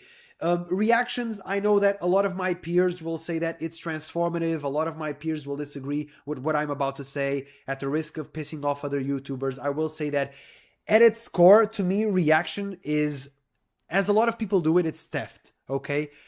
It's just, I'm calling it like I see it, guys, okay? You have some reactors which are very good at what they do, and they are very analytical. They pause a lot. They provide a lot of information. They provide a lot of critique. They really have an insightful look into the series as they are watching it with the viewers. And I think that's one thing. And there is definitely a case to be said there for transformative content. But there are also other reactors, which I have seen videos from some of them, which they don't do anything. They literally just have the episode in the background. They're just haha and making faces and funny noises, and you know, they laugh a lot, but they don't actually have any insightful commentary or a personal anecdote about how this anime relates to them. And a lot of it is just, I mean, at that point, it's just copyright theft. Okay, it's in my opinion. Once again, I know this will piss off a lot of viewers and other content creators, but I just have to be honest, because it's my channel. I'm not going to start pandering now, okay? If I was going to pander, I would have done it a long time ago, and maybe my channel would be better for it. But either way, I'll just take out the Kiss X Sis. I don't want to be talking about this while I have Kiss X Sis in the background. But yeah, so I thought about doing reaction content, because I made my latest trailer review, and I made it a reaction. I was literally just reacting live to the trailer as I was playing it. And you guys seem to be enjoying it a lot. You guys seem to provide good feedback. You also roasted me because of my headphones, because I still use these, what's the opposite of wireless? Wire width? I use headphones with a wire, okay? Because wireless headphones just started hurting my head. I just started getting headaches, and I just switched back to the old analogic wires. Either way, stop making fun of me, guys. I'm an old man, okay? I'm 30 years old. Allow it. Either way, back to the reactions.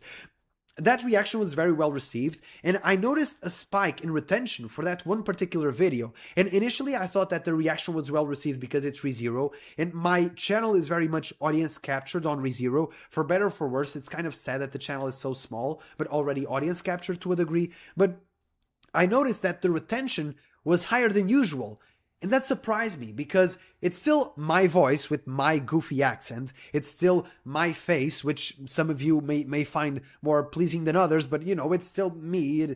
I'm not a model, I'm not a VTuber, and I'm certainly not a chick with big boobies. And so it was still me providing the same goofy jokes and, you know, just talking in the same way that I always talk. But that video had better retention than usual. And it made me think, should I experiment with reactions more? But that's also sort of, you know, it's a double-edged sword, because like I mentioned, it's sort of getting into the swamp of, should I put my foot into the swamp? Because once I step in, I may get dragged in. And I don't know if I want to risk copyright strikes on the channel, because I don't know. I just don't have the inclination for it. It's just a bunch of work. And also, a thing that I have to note is that the thing about getting copyright struck is if you can make a big enough cry on social media, YouTube will help you. But that is for big channels, right? I'm not a big channel. I'm not even in the tier where I would start to be considered a medium-sized channel. I'm nowhere even close. And so it's a big scary thing to start doing reactions and, just get copyright struck and lose my channel, and that's it. And at that point, I don't know if I would quit, honestly. Maybe I would. I don't even know. But once again, this is a lot of things that I'm still struggling with and thinking about, because I've done this for a while, and at some point I do realize, even though for me personally, I like to watch, for example, wrestling podcasts or anime reviews or stuff where people are talking after the fact, as in, we have all watched this, now let's talk about it, what we thought about it. That is what I personally like to watch and hear. But I realize that's not what the people, the algorithm, so to speak, that is not what the majority of people want. People want reactions. People want to live vicariously through another person. People want to relive the moment where they watch it for the first time with a YouTuber that they like. And I realize that. And I think that maybe it's time for me to adapt. So yeah, I may be doing more reactions in the future. I don't know if I will ever do full series and full episodes though, because that just seems like a copyright nightmare. But yeah, just a lot of things I've been talking about. In his first ReZero reaction, I don't know what he said, to be honest. I assume you're talking about Koko, but yeah.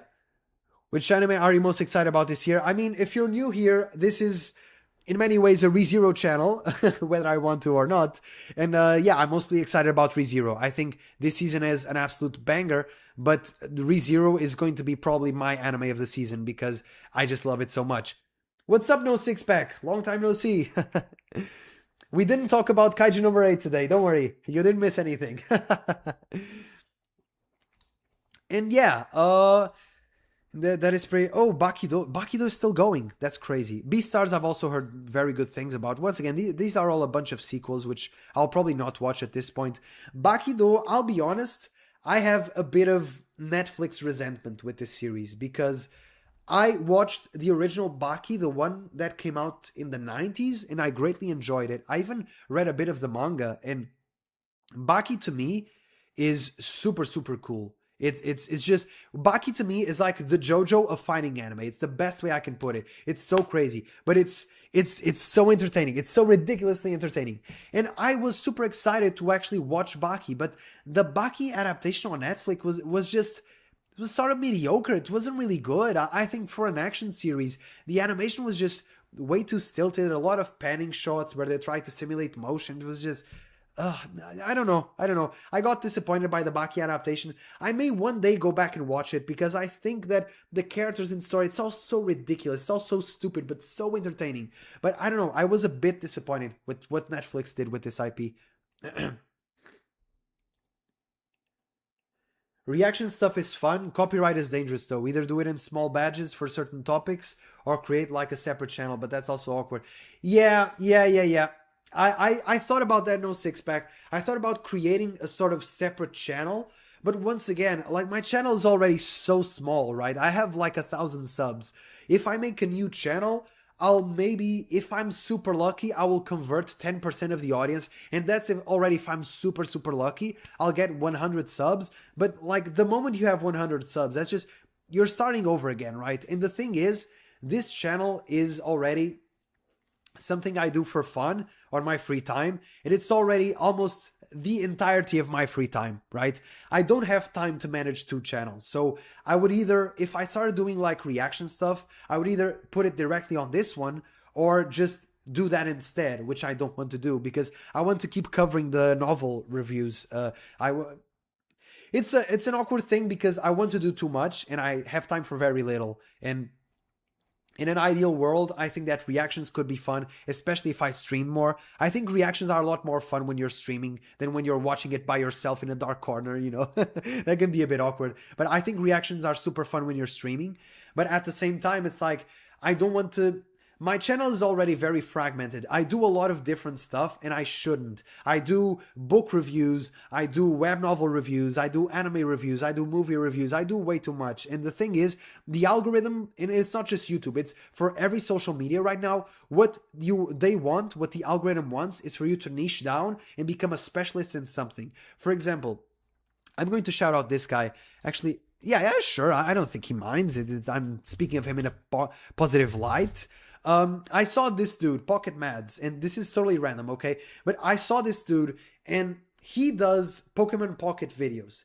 And he has quite a consistent viewership, which I would love to have viewership like this. And I'm not even talking about the numbers, I'm talking about the consistency. Because when I put a video out, I never know even the range of views that I'm going to get. I may get 10 views, literally, or I may get 1,000.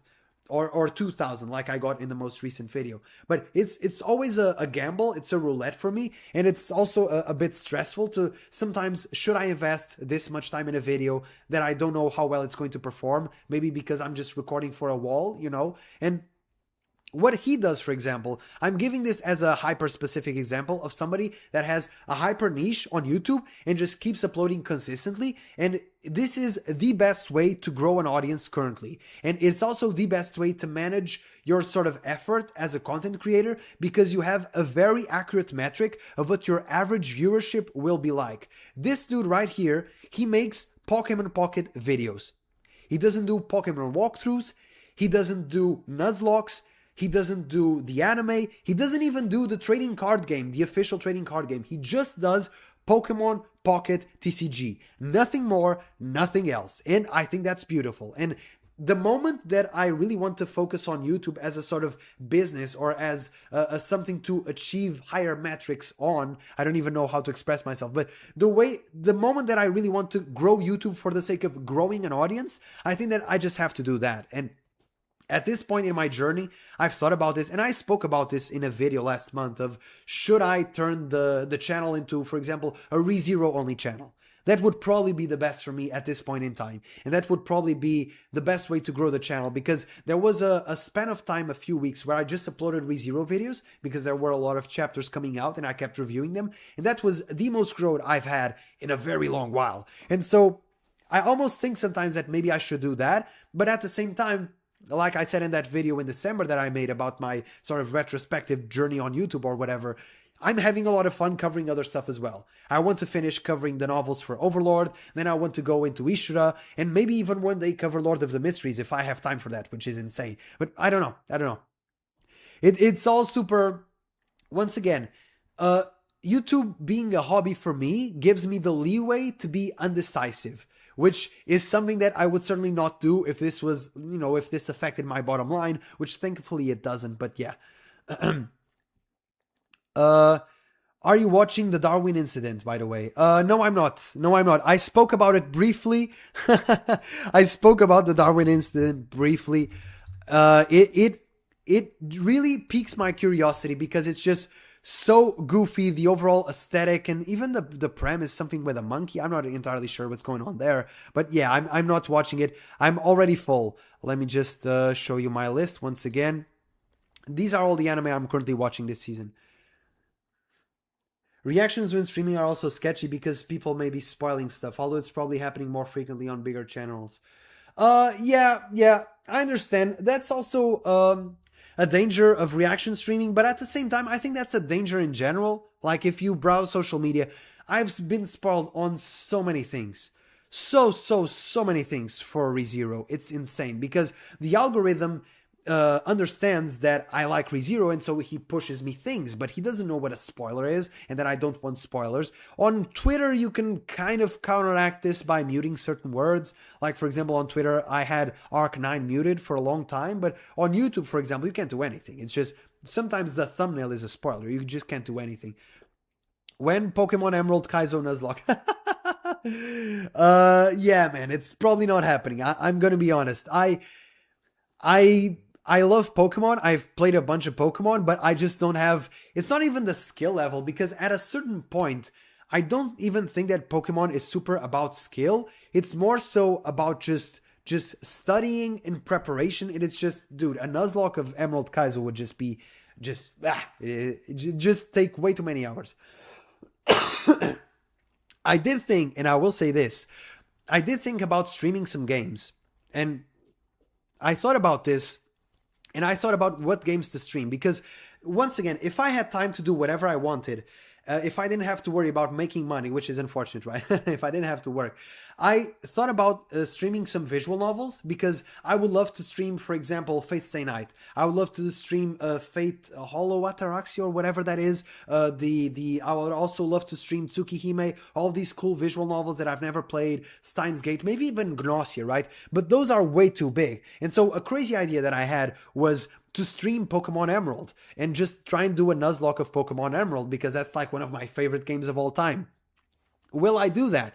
I don't know. Probably not. But but a hardcore Nuzlocke of Pokemon Emerald would be fun, especially because for me it would actually be a challenge, because I'm not that plugged into Pokemon and I don't know the game from memory, right? Like a lot of Nuzlockers do. And number two, I think it would be a good balance between a game that takes multiple streams to play, but at the same time, it's not too long that I would never finish it. So maybe one day, I don't know. We should watch something. I mean, I don't want to get copyright struck. Mugenics. Are you going to play Mugenics when it's out? What is Mugenics? Is this a bait game? Am I going to show something inappropriate on screen? Hold up.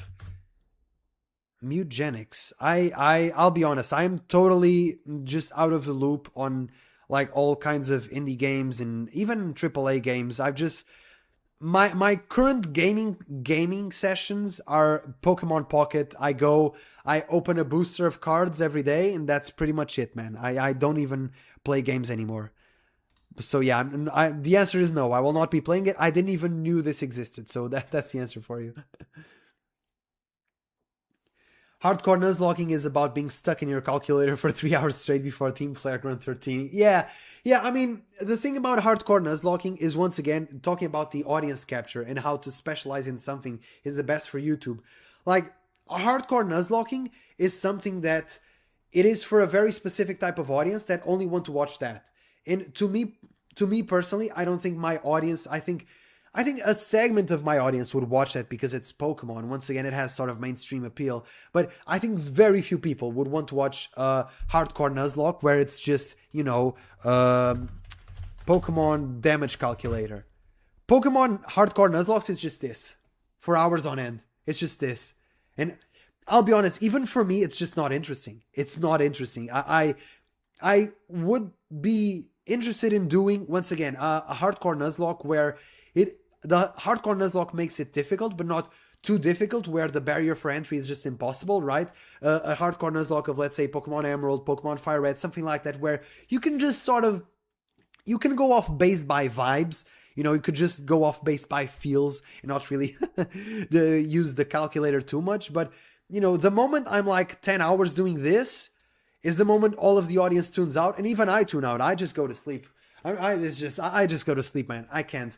I tried watching it because there was a moment during last year where I was watching actually a lot of hardcore Nuzlockes, but just the sort of edited videos that people like Flygon HG make, what those sort of YouTubers make, and I was enjoying it, and so I tried to catch some of those live. Like, it's just unwatchable, man. The live, it's just unwatchable. To see this, it's just, my goodness. It's a level of autism that I do not possess. It's just, listen, man. I'm probably a bit neurodivergent, or however you want to say that word, but it's like, this is too much for me, man. It's an obsession I do not share. Anyway, did I miss something on the season? Because if so, also, what time is it? I need to be wary of the time. Okay. Yeah, so I don't think I really missed anything. The movies. I was about to say I'll probably watch this, but maybe I'm lying. Will I watch this? Because this isn't canon, so the answer is probably no. I don't know if anyone is, super looking forward to the slime anime, the slime movie. I don't know. Why does the main character look like Rimuru, by the way? Just also the yellow eyes, the bluish hair, but yeah. I don't know if I'll watch this, being totally honest. I think the slime is Slime season 2 managed to totally, no, not season 2, season 3 managed to totally kill off my interest in reading the novels. Slime was actually going to be the next series that I was going to read after Overlord. I just ditched all of that. I just couldn't. I think at some point it just becomes a bit too nothing happening for my tastes. So I don't think I'll be watching Slime. Will I watch the movie though? I mean, sure, it's probably just an hour and a half. It will have some cool moments. Maybe if it comes out near me, I definitely don't think this is the sort of cinema movie that I go to the cinemas to watch. But yeah, if it comes out on Crunchyroll or anything, maybe I'll watch it. The thing about movies is that movies are a big time investment for me, and I want to be scammed with my time. Allow me to explain. I can watch 4 or 5 episodes of anime in a row, but I keep getting scammed 20 minutes at a time because every single time I say to myself, it's just 20 more minutes. It's just 20 more. It's just an anime episode. It's just 20 more minutes. And so I keep watching it. And all of a sudden, I'll have watched 4, 5, 6 episodes, whatever, but it was incremental. If you tell me that I have to watch a movie 1 hour and a half, sometimes even more, 2 hours, ouch. That's a big time investment. I don't have 2 hours free in my day. I can be scammed into having 2 hours free in my day, but I certainly don't have it just on the face of it. So yeah, watching movies is always a big thing for me, where I just have a lot of inertia watching movies, which is why for anime movies like Chainsaw Man, Demon Slayer, watching it in the cinema is way cooler because it's an experience, and I don't have as much this hesitation because I'm going to the cinema. It's cool, it's a journey. But yeah, for movies, for example, I haven't watched the latest Overlord movie, which I think is good, but I just never watched it because, once again, it's a movie. I also never watched, what is it? There's a ReZero OVA. Hold up. It's not Memory Snow. ReZero OVAs. Memory Snow is the one, the Christmas episode or whatever. ReZero OVA. Hold up. Is it this? No, this is no. The first mine is Disturbance. No. This I watched this one. There's is it a movie? ReZero movie. Is it this? Yeah, I think it's this. Yeah, the Frozen whatever. Dude, I have never watched this. I will confess right now. I think I've spoken about this in the past. I have never watched Frozen Bond. Why? Even though I'm a huge fan of ReZero, it's literally one of my favorite series, because it's a movie. And it's freaky to look at the length and see 1 hour and a half and being like, I don't know if I have 1 hour and a half, Yeah, at one point I will watch Frozen Bond, I promise you, but it's too much. Movies are too much for me at the same time. Oh, the list real quick. Hold up. Yeah, so these are the series that I'm currently watching. The only thing that I really plan to watch, because this is already myself stretching, I'm stretching myself super thin by watching all of these shows, and I'll be going on vacation a few weeks from now, and I think when I come back, I won't even have time to like catch up to everything, and maybe at that point, sorry Vigilantes, you'll probably be dropped if I don't have time. But it's pretty much this plus JoJo Steel Ball Run, which I'll be watching. Yeah. I'll be watching Steel Ball Run because, once again, JoJo is also one of my favorite franchises, but that's already pushing it. This is my absolute limit. Bond Device. Yeah. It was Bond Device. Yeah, Frozen Bonds, Bond Device, wherever it is. Why is it getting so? Yeah. And people told me this is pretty good. People told me that this movie is actually pretty good because I watched Memory Snow for some reason and nothing happens in Memory Snow. It's not really fan service, but it's just more lore. It's just more comedy or whatever. It's not super eventful. But Frozen Bond is something that I definitely should watch and haven't watched because of my sheer discrimination against movies.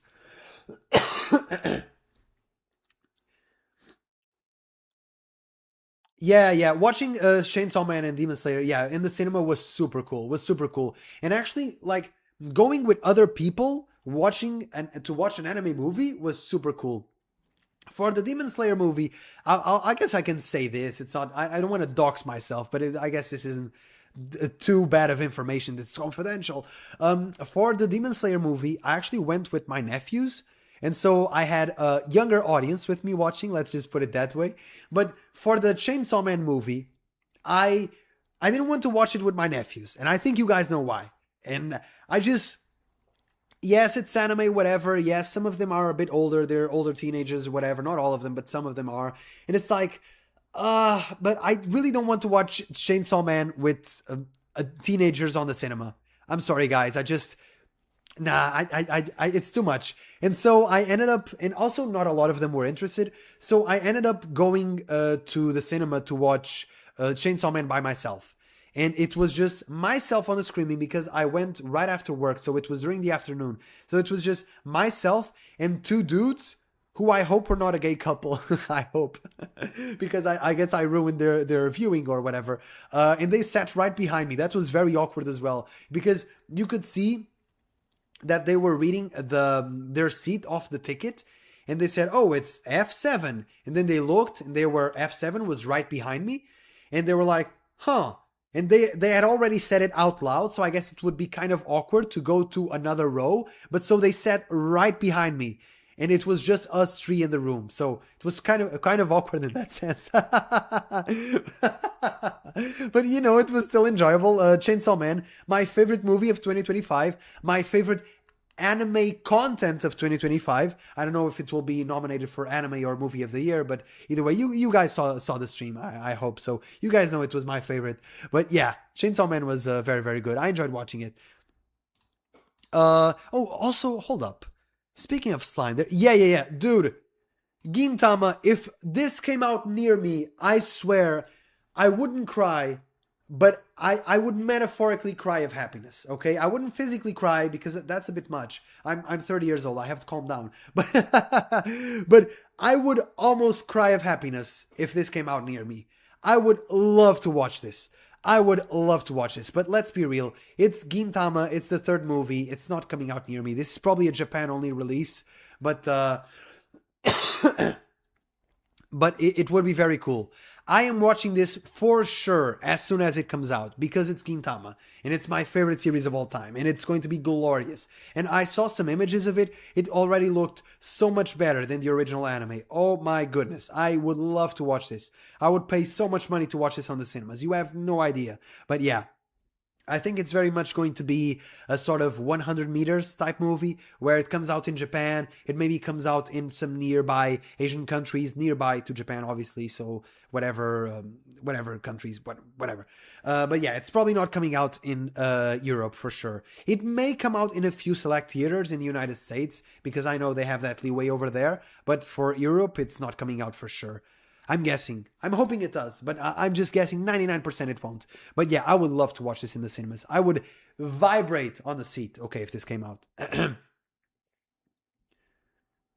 ReZero Arc 10 starts really soon. Yeah, I am hyped for Arc 10. And I'm also, this is a bit of a lull, which is why I'm also making so many Overlord videos. I reviewed the last 3 books, and I'm already going on to the 4th. So I've been making a lot of Overlord content, a lot as in for my pace, obviously, for having a job and having to read during my free time and whatnot. But I'm actually kind of worried that I'm not going to have time to cover all of the ReZero content because we have Season 4 coming out in April or March, and then we have Arc 10 coming out, and I think I'm going to be spread super thin. I don't know if I'll be able to cover all of it, which does scare me a bit as a sort of content creator or whatever, but, you know, I'll just do the best that I can. And maybe I'll have to bundle chapters and bundle episodes, just talk about them at the same time. It is what it is. That's already a whole lot. I only managed to watch like 3 to 4 shows. Yeah, man, for me it's the same thing. I generally speaking, what I do every season is I watch 3 or 4 shows that are my main shows that I accompany weekly. And then I have sort of a show or a few select shows that get some buzz going that I see from reviews or from the buzz of people talking on social media that are good. And I usually binge those at the end of the season. That is usually what I do. How was that theater empty? I mean, Inko, to be clear, I went to like a 5 in the afternoon screening, so it was just right after work, and it was already the movie had already come out for like 2 weeks or so it wasn't the first screening or anything. I went in the tail end as the movie was coming out of theaters, so yeah, there wasn't a lot of people on those screenings. The only thing I missed last year, and that my nephews actually wanted to watch, but we just couldn't set up a time logistically speaking, was the Jujutsu Kaisen movie. But I actually lost a lot of interest in watching that movie in theaters because people mentioned to me that it was just a compilation of the last episodes of season 2 and the first episodes of season 3, and it's like, I'll just watch season 3 when it comes out. So yeah, as I am. So yeah, I didn't care much. For some reason, theaters for Chainsaw Man were not that full, even in Germany. Had a whole lot more hype going. Yeah, I mean, it's just what it is. Demon Slayer is just a lot more mainstream. It has a lot more mainstream appeal. It's also watched a lot by. Also, I'll switch the camera since I'm yapping. It also has a lot more. Actually, I should do this to keep the chat. It also has a lot more mainstream appeal and appeal with kids, which is always a thing. And yeah, it's just better for kids. The Chainsaw Man is a tougher watch for a mainstream audience. It's very dark. It has a lot of elements that fans would some be uncomfortable with. I saw a lot of people freaking out on Twitter about the nudity of the pool scene. It's like, brother, what makes this scene good is the nudity. Like, what do you mean? It's like, oh, but they're teenagers. It's like, brother, first of all, it's a fictional series, okay? And second of all, it's teenagers that are sort of freeing themselves from the burdens that they have in the way they grew up, and it's the first time they can ever be truly free and connect with one another and have this schooling experience, this naive, young, youthful experience that they never had before because their lives were so miserable. And it's like, oh, but the Diddy blood, shut up. Anyway, oh man, the discourse online is so stupid, man. I get so triggered. When I read some things on Twitter. You wouldn't even believe it. Yeah, same for me. I can also, I can also say the same for me. Demon Slayer was a lot more packed than Chainsaw Man. Even the subsequent screenings, from what I could see, even here it was a lot more packed. 5 a.m. is crazy work. No, I didn't say 5 a.m. I said, if I said 5 a.m., then I made a mistake. It's 5 p.m., so like after work. So it was, I left at 4 something, and the screening was like 5:30 or something in the afternoon, not in the morning. I don't think the cinema would even be open at that time. But yeah, I mean, I've spoken about pretty much every anime that I wanted to talk about. I've went into what I'm going to be covering. I'm going to hopefully finish the Overlord series. If Arc 10 comes out, I am on top of Arc 10, okay? I am salivating. I am eager for Arc 10. I have so many content ideas. I even had some thumbnails, and I'll give you guys a scoop, okay?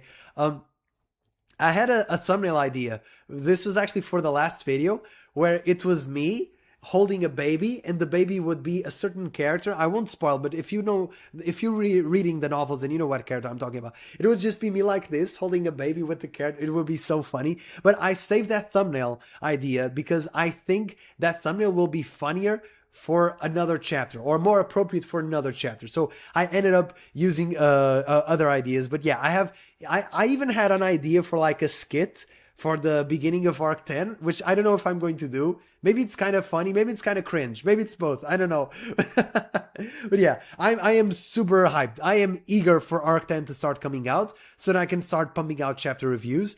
It's going to be fun. And this anime season, once again, for those of you who weren't here earlier, I guess I'm just going to sort of reiterate what I was saying. I am at a point in the channel where I don't know if I should start doing more reaction content, because effectively speaking, it's what people come to YouTube for. It's what people like to watch. People don't really care about reviews anymore, and I don't know. It's what I like to watch the most, but I realize that my tastes do not particularly fit with a general audience's taste, particularly if you want to grow the channel, because it's one thing if, let's say, Moist Critical does a review of the Chainsaw Man movie. Moist Critical already has a very established audience and a very high audience floor, as in anything he posts will already have a very high number of views because it's him. I, unfortunately, do not have anywhere near. My audience floor is probably 2 or something. I have one dude from, I don't know, Vietnam who will watch my videos every single time. I don't know. But yeah, my audience floor is probably just me, if I'm being totally honest. If I make freaky videos, no one is going to watch. So I sort of have to cater to the audience at some degree, while at the same time catering to my own tastes. And I think that instead of maybe doing reviews, I could just do reactions, but then there's the entire copyright nightmare that comes with making reaction content. I honestly, I enjoyed what I did for the ReZero trailer. I paused it a lot. I never left it playing for more than 2 or 3 seconds. And you guys didn't seem to mind, and a lot of you actually appreciated the verbosity of my analysis, which is fun. So maybe I'll do more reactions. I don't know. Maybe this season is kind of awkward because why would I just start Fate Strange Fake episode 5 reaction? Okay, but what about the first 4? Did you not watch them? Yes, I did. I just didn't make the video. So maybe this season it's a bit awkward to do reaction content. Maybe I will try to do it for the next season. Maybe I will try to do live reactions to ReZero, which would be fun because it's coming out next season. It's the main series of my channel. Maybe that would be fun, but I don't know, once again, because of the copyright. And if I make... I made a 20-minute video reacting to a 90-second trailer, okay? If I pause as much during the episodes as I pause during that trailer, the videos will be like 3, 4, 5 hours, maybe even more. I don't have time for that as well. So that'd be funny, though. That'd be funny. I saw a video of a guy... I saw this on Twitter where there is a dude, shout out to that dude, I don't remember who he is, I don't remember his name, but there is a dude that reads the web novel of ReZero live. So he's reacting live to a web novel. I've never seen anything like that, I'll be honest. Even for me, that's a bit much. I would not watch that. And his videos are huge, like multiple hours long. And it just made me laugh because I was a bit, not insecure, what's the word I'm looking for here? A bit unsure, I think that's the word I'm looking for, of making videos that are bigger because my later novel reviews were much bigger, like 20 minutes, sometimes more than half an hour. And I was like, are these videos too big? And then there's the homie out there just making 6-hour reviews of the novel where he's just reading it live. That's insane. Either way. Yeah, I'm not sure we're ever doing that. For books, I like the format that I've just standardized with books now, where I read a book or a chapter and I make a sort of slide PowerPoint presentation, wherever it may be, and I just talk over it, talk about my thoughts. When you're doing a review, you always sort of end up doing a bit of a recap because you can't really talk about things without sort of recapping them. So I don't really do recaps or summaries, but I do reviews where I always try to add my opinion or some humor, sometimes very cringy humor, or some personal anecdote. And it's the type of content that I personally enjoy watching about other things. And I like doing that format for ReZero. And that is probably in other books like Overlord and whatever. So that's what I'm going to continue doing for books, because for books it's what makes the most sense to me. I'm not going to live read a book, guys, okay? It's not happening, okay? The most we can do, if I ever have unlimited time, is play live a visual novel. That can happen. Live reading a book is not in the cards. But for anime, live reactions for anime may be something I'm starting to think more and more about it. It's just seeing the pros and the cons. Okay, yeah, wait, how the F can you come up with certain thumbnails, man? I was just getting spoiled by a thumbnail, I was humiliated. What do you mean by humiliated? Because the thing about my thumbnails is I want to make something that the reader will chuckle at, but the anime only will not understand, because my point is not to spoil anyone, because I think there are already content creators that abuse way too much spoilers on thumbnails and just ambush you with spoilers, disguised as lore, and it's just... I don't want to name names. You guys know who I'm talking about. And it's multiple people that do this. And it's just the meta. It's what gets views, right? At a certain point, I can't even blame them. It's just the meta. It's they're playing the algorithm. But I don't want to do that because I know that some people are very sensitive towards spoilers. Me personally, I've said this before. I'm not. I don't really care. I always like to see the execution of the spoiler more so than knowing that X happens in Y. That in itself is like, okay, whatever, sure. But how is that done? That is much more important to me. I've jumped into series where I knew huge spoilers and I didn't care at all. And it was still impactful when I saw them happening. But either way, I always try to do, at a certain point, if you guys, maybe can I open my YouTube here? Hold up, where's my YouTube? Where is my YouTube? Hold up. Let me just try and open up my YouTube studio. Oh, also I'm not showing my screen. Hold up. I'll just put myself smaller again. I am small once again. That is not a sexual innuendo. That is literally just a matter of fact about the camera size. Okay. Can I show you? I have to check if I can actually show earnings, because I'm always afraid of showing the dashboard, but I think that's not a thing anymore. Because back in the day, there was this thing where you weren't actually partnered with YouTube, you were partnered with companies that were partnered with YouTube, and you couldn't show your earnings because you were under NDA, and multiple people got popped and had to face trouble because they showed their earnings off of YouTube. But I don't think that's a thing anymore. Either way, guys, I'm not getting any money off of YouTube, okay? It's not any relevant money, at least. It's probably enough for me to buy some foam soundproof things for this room soon. I hope I'm making that buy very, very soon. But yeah, that's about as much money as I get. Either way, going back to what I was saying, I always try to make it. At a certain point, I was using the actual, when I was still doing volume reviews, I was using the novel artwork as a sort of... I was using the novel artwork for the thumbnail, as you can see here, and some of them I put my face in whatsoever, and some of them I even went to the extra effort of, like this one, for example.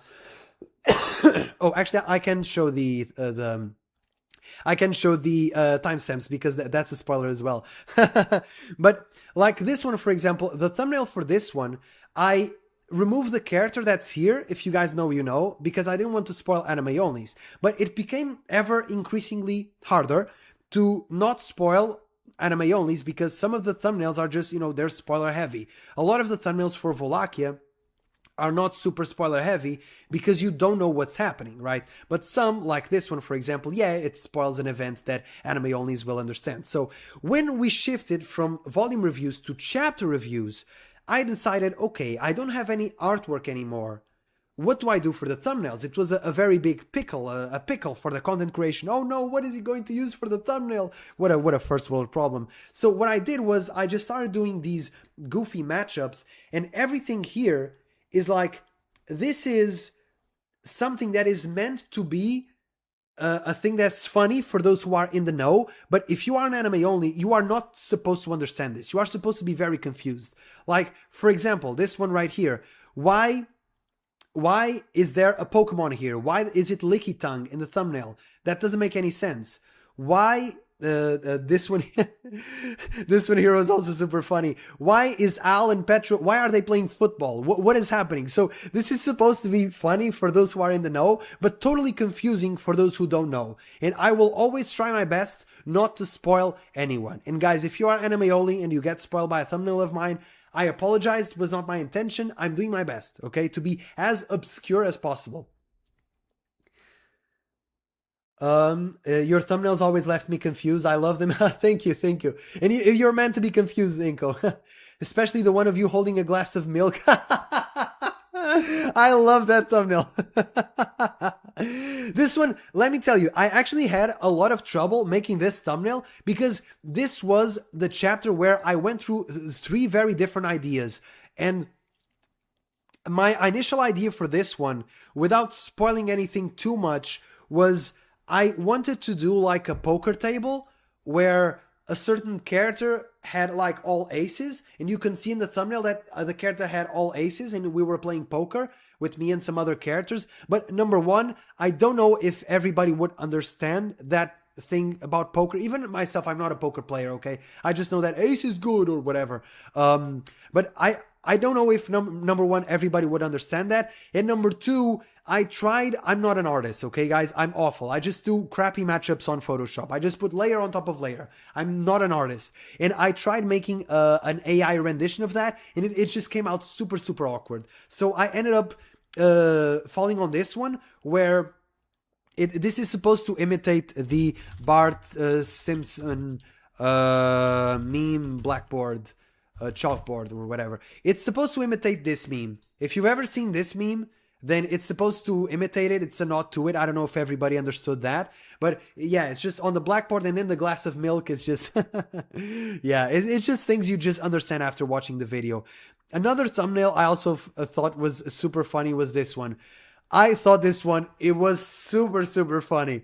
I was even proud of myself making this one. It's supposed to be a parody of that one meme. is he in the room with us. If you've ever seen this one as well, this is from a documentary of a serial killer or something. I don't even know what this is from. But yeah, I just knew this meme and I thought it would be super funny and super appropriate to use it with Al. I don't know. It was just super funny. Super, super funny.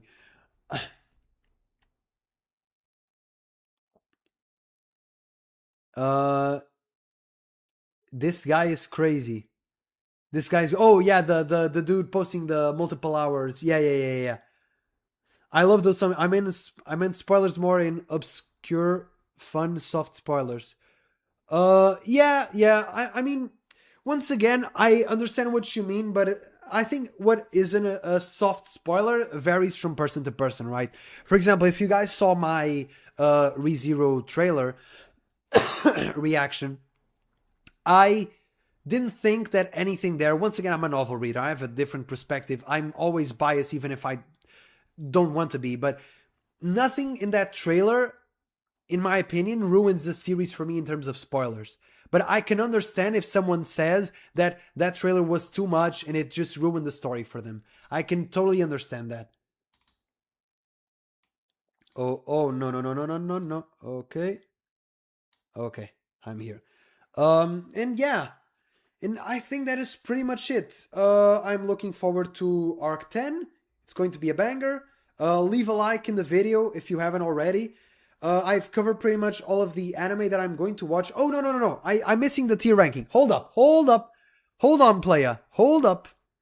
Hold up. Let me set up the tier ranking right now. I'm going to do a pre-tier ranking for all of the tier maker. Create new. Thank you so much.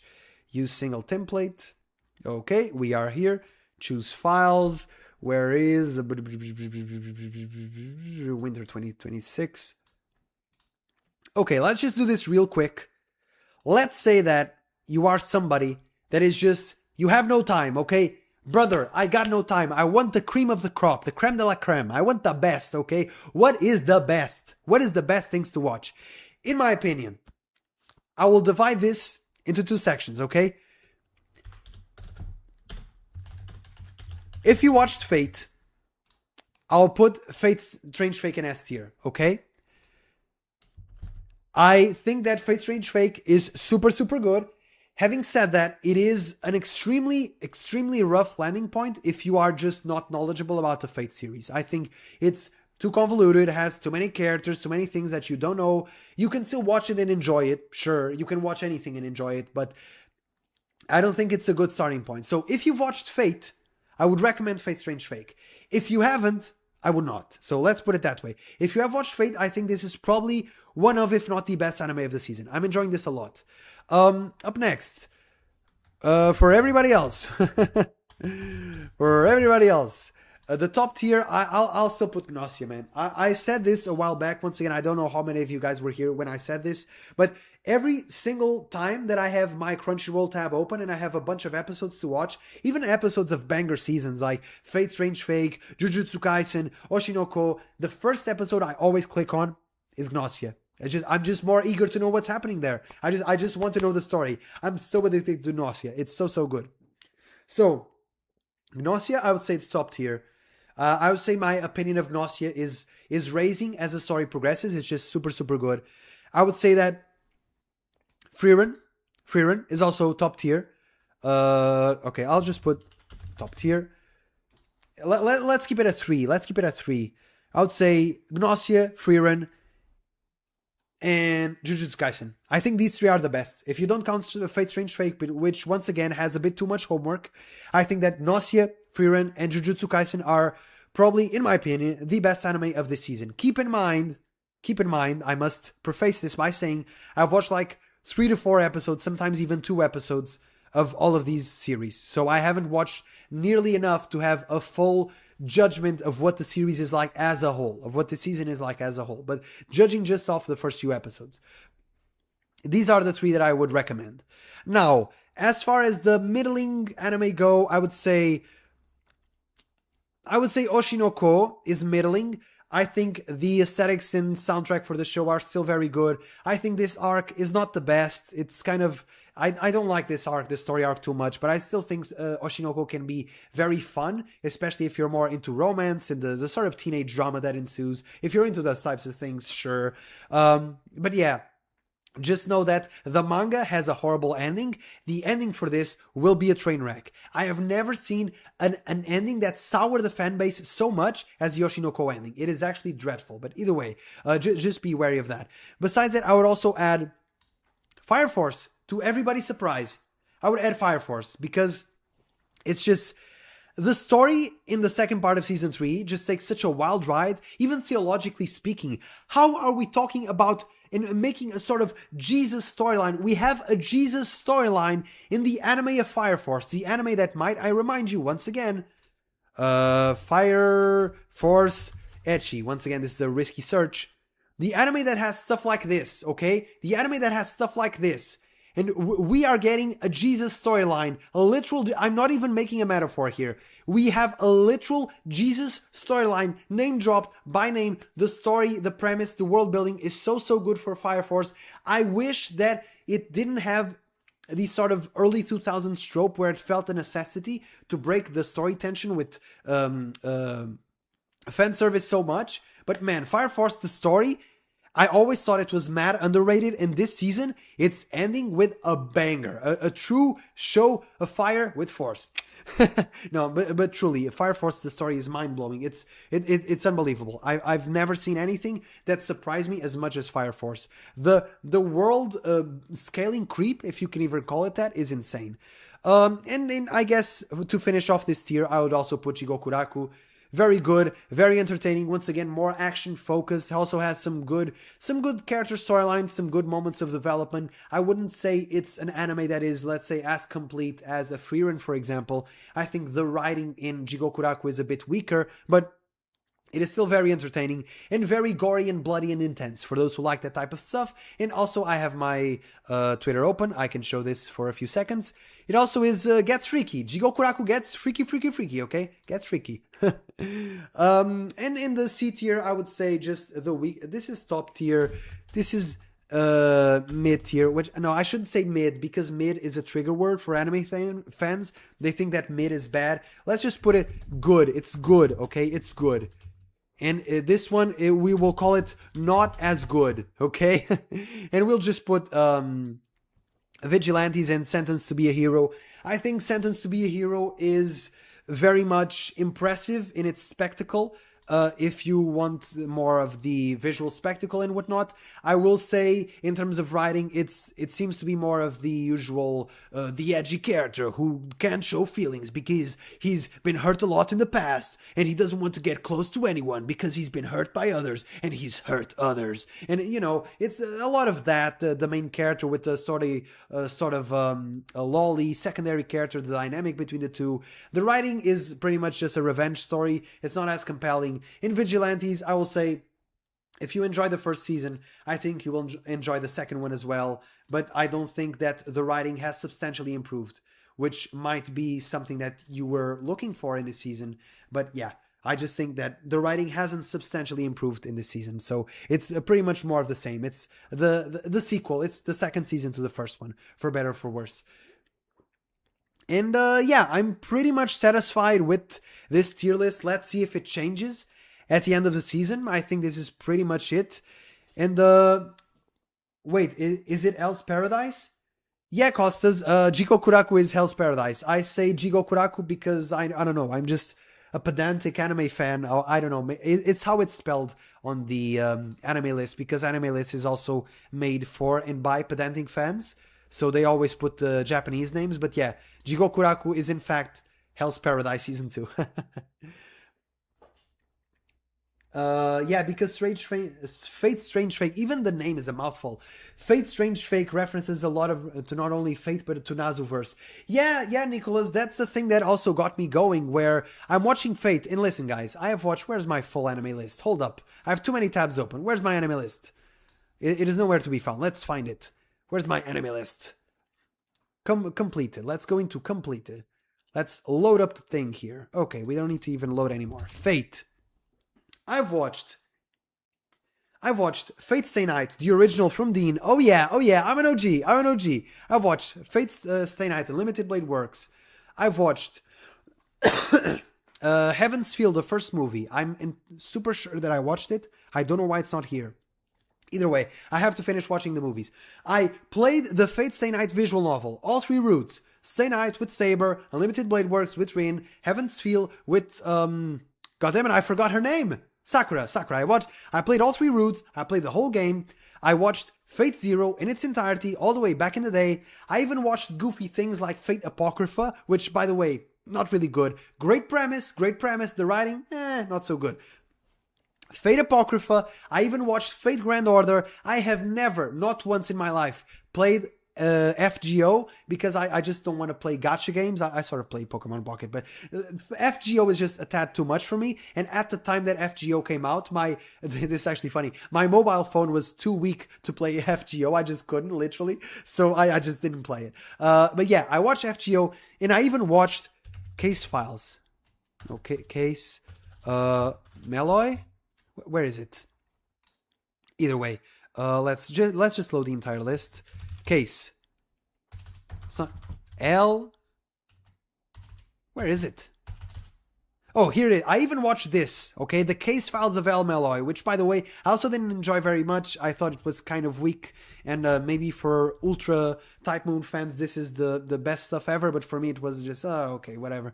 You understand why there is a rule of mystery series to never have magic, because every single mystery, it's just every single episode, it was just, oh no, there's this terrible thing that happened and nobody can find out what happened. And then El Meloy would go in and he'd be like, yes, it is the magic of the ley line and you can see the magecraft and the... Brother, I don't know what you're saying. I have no idea what you're saying, brother. Like, it sounds very impressive, but at the end of the day, it's just world-building gibberish, and I couldn't really get into it because it's a mystery show with no mystery, because you can't follow along. You can't follow, did the butler hide the knife? No, because it's just magecraft and Type Moon stuff. But either way, I watched all of this. This is all to say, going back to the original topic, I'm super ranty, which is why I should stream more often. Going back to the original topic, I watched all of these Fate series. I watched El Meloy. I played the visual novel, and even then, I am confused, and I have to look stuff up on the wiki to try and understand what's happening in Fate Strange Fake. So, if I have done all this homework, and I'm still confused, then somebody who has never watched Fate, I just don't think that Strange Fake is the good stepping point to get into the series. Watch Fate Stay Night, watch Fate Zero, pick whichever you want, okay? Fate fans will tell you that you should watch this one in particular, but dude, just pick whatever you prefer. But yeah, it's a lot. Strange Fake is a lot. You won't believe, but Booba made me recognize this anime. I watched first few scenes, look at the Twitter feed, but I only got it now. YouTube don't like the B word. Huh, did it censor you?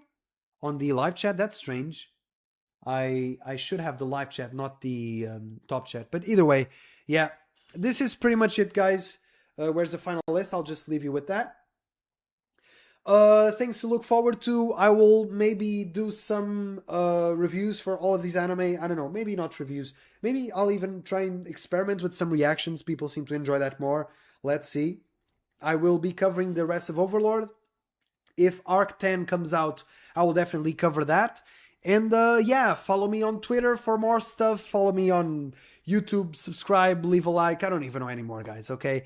Yeah, I hope you enjoyed this stream. I wish I could stream more. That's the only thing I could say. Because I want to do things which are more involved, right, than just doing tier lists. But making a tier list is a sort of thing where it's a super scope constraint and time constraint where it's perfect for a short individual stream because I never know when I'm going to stream again. So for now, I'll keep doing these short streams. I hope you guys enjoy them, especially if you're watching this in the future. And yeah, thank you a lot for watching. And now I will try and close the stream. But last time I had a problem where YouTube didn't process my video at all. So this time I'm actually going to try and close it from YouTube instead of from OBS. Let's see if that happens. And okay, I'm going into the stream. Where is the stream? Where is it? Okay, I'm very confused now. What is happening? I'm so technologically illiterate. It's actually crazy. No, I don't want you to have access to my camera. I want to close the stream. brother, can I close the stream live? Okay, I click on the stream. Okay, how do I close it from YouTube? Because people told me sometimes it bugs out in OBS. You have to close it from YouTube. I'm on YouTube. How do I close it? This sounds so goofy, doesn't it? What is this content creator? He doesn't know how to close the stream. What is happening? How do I close it? There should be a button here for me to close the stream. What is happening? I'll just close it from OBS. Either way, bye guys. See you. I'm still a bit sick, as you can see from my voice. Hopefully next time I'm better and my voice sounds a little bit less raspy or whatever. Bye.